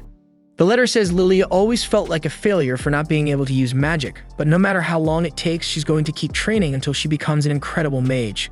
Until that day comes, she won't come home, so she asks her parents to stay safe while she's gone. Hearing that, Vincent drops his knees, crushed because deep down he knows this is his fault. He's the one who drilled it into her that becoming a mage was the only way to be happy. But the truth is, magic or not, she's his daughter, and he could never see her as worthless. Right after he says that out loud, Arthur turns and calls Lilia to come out, and to Vincent's complete shock, she walks in from behind the door. She'd been there the whole time. Confused, Vincent asks what's going on, and Arthur steps in to explain. He starts by saying sorry for tricking them, and he knows how terrifying it must have felt to think Lilia ran away, and he truly regrets scaring them like that. But he did it to help Lilia see something that her parents would love her no matter what, even if she never learns to use magic. Vincent hears him out, and instead of getting mad, he realizes how blind he's been all this time. So he walks over to Ray and Alice and apologizes for trying to push Arthur straight into the academy the moment he came back. Then he turns to Lilia and tells her he's sorry for making her feel like she had to be a mage. He says she doesn't need to go to the academy. She doesn't need to become anything she doesn't want to be, she just needs to be happy, and that's all that matters. Lilia is grateful, but she explains that she still wants to enroll. Even if it takes a couple more years for her mana to awaken, she wants to get there on her own terms. She wants to become a mage, not just for herself, but to use her powers to help others feel joy. Arthur hears that, and if that's what she really wants, he promises to help her awaken her mana. Since he's doing it for Lilia, Arthur figures he might as well help Eleanor too. So the two of them sit in the middle of the room ready to start. He tells them to take a few deep breaths, hold, and slowly breathe out with their eyes closed just to try and feel the mana inside them. Eleanor locks onto hers almost instantly, but Lilia is struggling to find hers. She starts doubting herself, wondering if maybe she just doesn't have what it takes, but Arthur tells her to keep going. He then places a hand on each of their backs and warns them that he's about to trigger their mana, and they might feel a little warmth. Once the process kicks in, glowing lights start to appear in Lilia's vision, and just like that, her mana awakens at last, and her face lights up with pure happiness.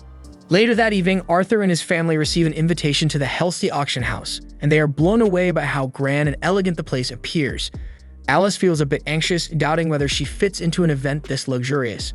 But Tabitha reassures her everything's fine and encourages her to just relax and enjoy the evening. Tonight's auction is something adventurers and nobles alike have eagerly awaited, as it's a rare opportunity to acquire exclusive items that Vincent personally collected. Among the impressive items available are magical beast cores and precious foreign statues, so security at the event is incredibly strict, and Ray, of course, is overseeing the entire guard force. Once the auction kicks off, Vincent walks confidently onto the stage and announces the presence of special guests tonight. The esteemed royal family of the Kingdom of Sapin, King Blaine Glader, Queen Priscilla, and their kids, Prince Curtis and Princess Kathleen. Cheers erupt from the crowd at the royal family's introduction, leading Arthur to conclude they must indeed be great rulers if the people adore them this much. With royalty in attendance, Ray and the security team are especially vigilant, determined to ensure nothing disrupts the proceedings. At the same time, inside the hall, Vincent opens the bidding with the very first item, a blade meticulously crafted by a renowned artisan, enchanted to channel mana and produce electricity at its tip. The bidding for the sword starts at 50 gold coins, but immediately, an eager participant increases the bid to 51 gold coins. As bidders compete fiercely, Arthur quietly considers if he might also infuse an elemental power into a weapon suited for it. That's when he spots Vincent introducing a pair of mysterious masks that catch his attention, but just as he focuses on them, he realizes Sylvie is nowhere to be found. Initially assuming she might be playing with Lilia or Eleanor, he spots the two girls sleeping nearby and becomes concerned, getting up quickly to search for Sylvie. At the same time, Sylvie wanders leisurely through the auction house corridors like she owns the place until suddenly she's intercepted by the mage accompanying the royal family. Meanwhile, on the stage, Vincent introduces the next coveted auction item, announcing it as an A-rank lion cub. Immediately upon seeing it, Prince Curtis turns excitedly to his father, declaring he wants it. As soon as bidding commences, the king decisively offers 1,000 gold coins right away, and naturally, no one dares to outbid the king, and the lion cub swiftly goes to him without any resistance. The king then walks up onto the stage to claim the cub, prompting Vincent to ask him what he intends to do with such a rare beast. The king explains he might tame the lion himself, but since Curtis expressed a desire to become a beast tamer, he'll give it to his son instead. At that very moment, Arthur is still busy tracking down Sylvie when he suddenly hears her let out a loud scream from down the corridor. He bolts toward the sound and finds her being stared at by the mage from the royal entourage. Recognizing the guy instantly, Arthur knows better than to cause a scene in a place like this. He calmly asks the mage to let Sylvie go, explaining that she's his mana beast. The mage sighs in disappointment, having assumed Sylvie was one of the auction creatures. Sylvie then rushes over to Arthur, and as he starts to walk away, the mage calls out that he's still interested in her. He says he's been wanting to get his hands on a mana beast for some time now and demands that Arthur gives Sylvie to him. Arthur gives him a look like he's lost his damn mind and asks what makes him think that would ever happen. But instead of dropping it, the mage throws a fire spell right at Arthur, clearly trying to intimidate him, and announces that it's a direct order from a royal court mage. But Arthur doesn't flinch, simply turning to walk away. That only pisses the mage off more, so he threatens Arthur's parents next, and while Arthur can put up with threats directed at himself, bringing his family into it is something he won't tolerate, so he turns back slowly and dares him to repeat it. But in that moment, as Arthur releases an overwhelming surge of killing intent, he forgets one crucial thing. They're still inside Vincent's auction house. The sheer pressure of his aura explodes outward, and every window in the building shatters on the spot. Those with mana like the king manage to endure it, but anyone without, including Vincent, collapses from the pressure. The king rushes to check on Vincent while the royal guards quickly form a protective circle around him, believing an assassin must be nearby. The king tells them to focus on crowd safety and finding whoever's responsible. Arthur finally realizes the magnitude of what he just did. While he may have succeeded in scaring the royal mage half to death, he's now stirred up a massive storm. He suppresses his aura, but the chaos has already begun. No one knows what's really happening, so Ray gives the order to clear out the entire venue until the situation is under control. Following the evacuation, the king calls for a private meeting with Ray. He wants to confront him about his failure to capture the one behind the outburst. Ray bows his head and offers a sincere apology, but the king, with a stone face, tells him there must still be consequences. Ray is prepared to accept whatever sentence the king decides, but before King Blaine can say anything, the royal mage interrupts and suggests the king go easy on Ray since no lives were lost. Of course, he doesn't say this out of kindness because he follows it up by pointing out how impressive Arthur's mana beast looks. That's when the king introduces the guy as Sebastian, a mage tasked with protecting the royal family. Apparently, Sebastian has saved the king's life more times than anyone can count, so he holds the guy in high regard. Now that Sebastian has expressed interest in Arthur's beast, the king turns to Ray and asks if he'd consider handing Sylvie over as a gesture of thanks for Sebastian's leniency. Arthur is about to object, but Alice quickly stops him because interrupting a royal is no small offense. Ray then replies respectfully, saying he can't comply with the king's request because Arthur bonded with Sylvie on his own, so that bond isn't his to sever. So the king directs the same request to Arthur himself, asking whether he'd be willing to part with Sylvie and give her to Sebastian. Arthur gives a firm but polite no because nothing in the world could replace Sylvie. Trying a different approach, the king then offers to trade the world lion cub he just bought at the auction. He argues that although Sylvie is clearly rare, a lion of that caliber should be worth even more. But Arthur refuses again, stating that Sylvie isn't something he'd ever trade, sell, or give away no matter what was offered. Now the king's tone begins to shift, his patience wearing thin. He reminds Arthur that he's already asked him twice, and a monarch shouldn't have to repeat a request more than once.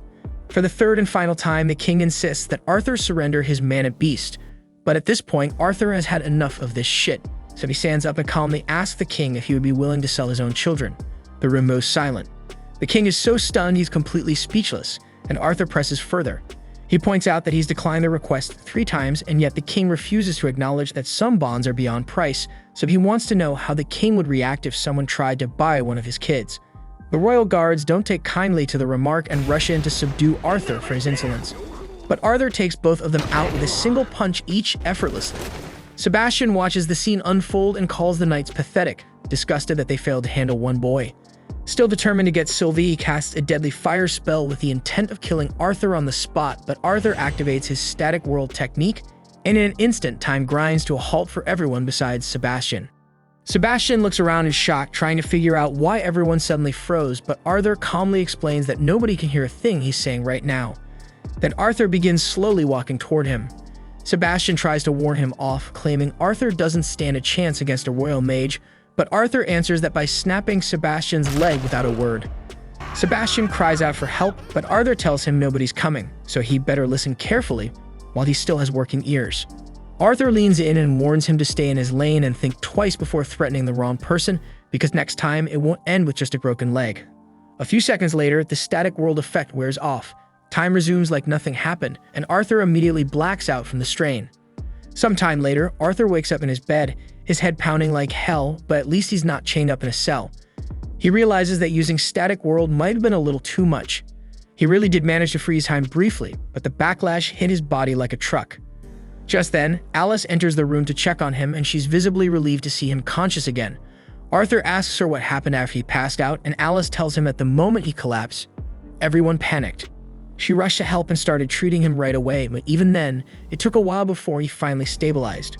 Now that he's up and talking again, Alice asks if he wants to tag along with her for a shopping trip.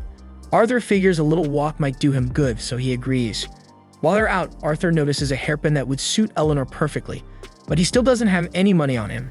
Alice sees this and buys it for him, telling Arthur he can give it to Eleanor as a gift when the time's right. She even offers to buy him something too, but Arthur hesitates and asks if it's really okay to be spending so much, especially if Ree might have lost his position after the auction house incident. But Alice reassures him that there's no need to stress over that because she has a job too. Arthur's surprised because he had no clue she worked, but apparently Alice creates luxury goods and they're a hit among nobles. She earns enough to keep them comfortable, so spending a little extra now and then isn't a problem at all. And by the end of their shopping spree, both of them are loaded down with bags. When they get back home, they overhear Ree talking to someone in the living room. He's saying that no amount of money can buy his silence when his own son was nearly killed. Arthur walks in and asks what's going on, and Ree's face immediately softens with relief at seeing Arthur up and moving. Arthur tries to downplay it, saying there's no need to fuss and he's fine. The man Ray was speaking to turns, and after taking a good look at Arthur, realizes he must be the boy from the incident, so he invites Arthur to join their conversation. The royal envoy then hands over a pouch of gold to Ray and Arthur, explaining that it's a small gesture of apology from the king for the minor incident yesterday. Arthur isn't exactly sure how getting attacked by 2 knights and a royal mage counts as minor, but he chooses to be civil and thanks the messenger for making the trip out to deliver it personally. The envoy is glad to see Arthur handling things so maturely, and he reassures him that the 2 guards who attacked him have already been dismissed. After all, the king would never condone harming a child over something as small as declining a request. Ree, on the other hand, doesn't think getting fired is anywhere close to a fitting punishment for the knights who tried to massacre his son. But the envoy quickly reminds him that Arthur did speak out of turn to the king, and besides, the king had the grace to overlook Ree's failure to protect the auction house, so Ree shouldn't be too bitter about a little mercy shown to the guards. Ree's about to argue again, but Arthur jumps in before he can and says there's no point getting worked up. He admits he was the one who mouthed off to royalty, and in the end, he walked away without any serious injuries, so it's not a big deal to him. Still, on the topic of injuries, Arthur brings up Sebastian and asks how he's doing after that broken leg. The envoy says Sebastian was also stripped of his position for lashing out at Arthur and is currently undergoing treatment in a hospital. He keeps claiming Arthur was the one who broke his leg, but that sounds ridiculous, considering no one actually saw Arthur lay a finger on him, and the entire room had eyes on him the whole time. So the king believes it must have been a magical backlash from Sebastian's own spell that caused the injury. The king is deeply regretful that things escalated this far, which is why he took the initiative to issue a formal apology. The envoy acknowledges that Arthur's clearly a talented and respectful young man, but he also gives him a warning. Be mindful when speaking to those in power, because not everyone will be as lenient as the king. Arthur and Rhea accept the apology, and once the envoy is gone, Ray hands the whole bag of gold over to Arthur. Arthur is surprised and asks if Rhea's sure about this, but Rhea says it's only fair. Arthur's the one who put himself on the line, so he deserves the reward. Plus, he figures Arthur's going to need some cash if he's planning to make any serious moves later on. Today turned out to be a harsh wake-up call for Arthur. In his previous life, he was a king, but in this one, he's still just a kid. If he wants to stand toe-to-toe with real power, he'll need some political influence of his own. Which is why, the very next morning, he sets off to the Magic Academy, where he meets with Cynthia Goodsky, the director of the Magic Academy. Her status as the director of Xeris Academy places her in a position of enormous influence, so meeting her in person isn't something most people can easily arrange.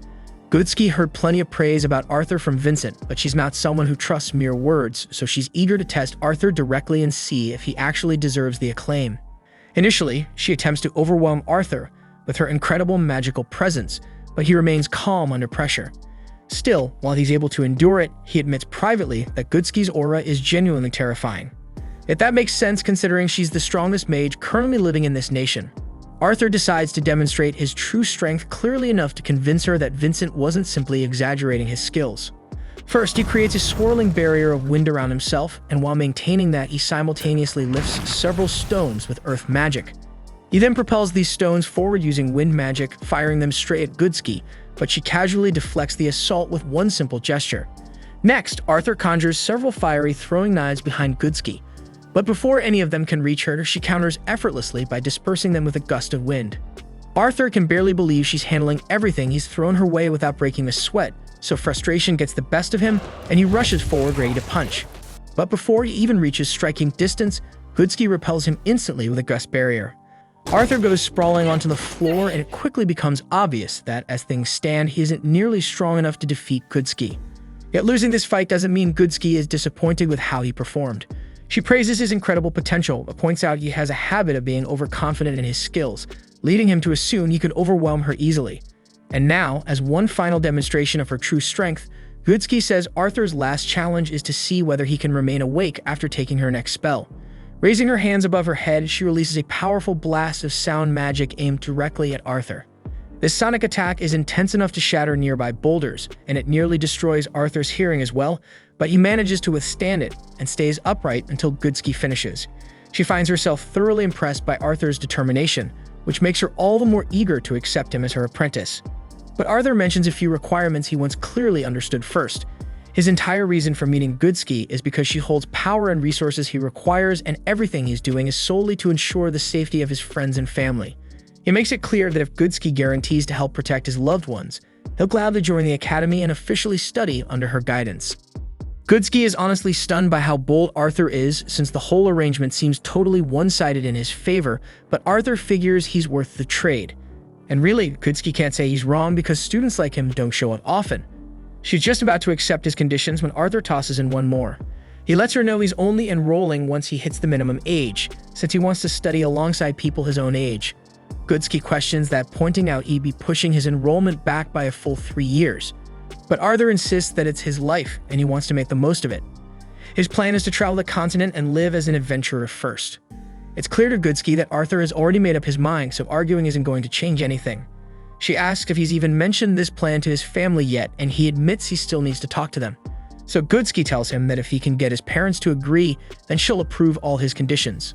But the moment Arthur returns home and shares his plan to become an adventurer, Alice shuts it down immediately and says no without a second thought.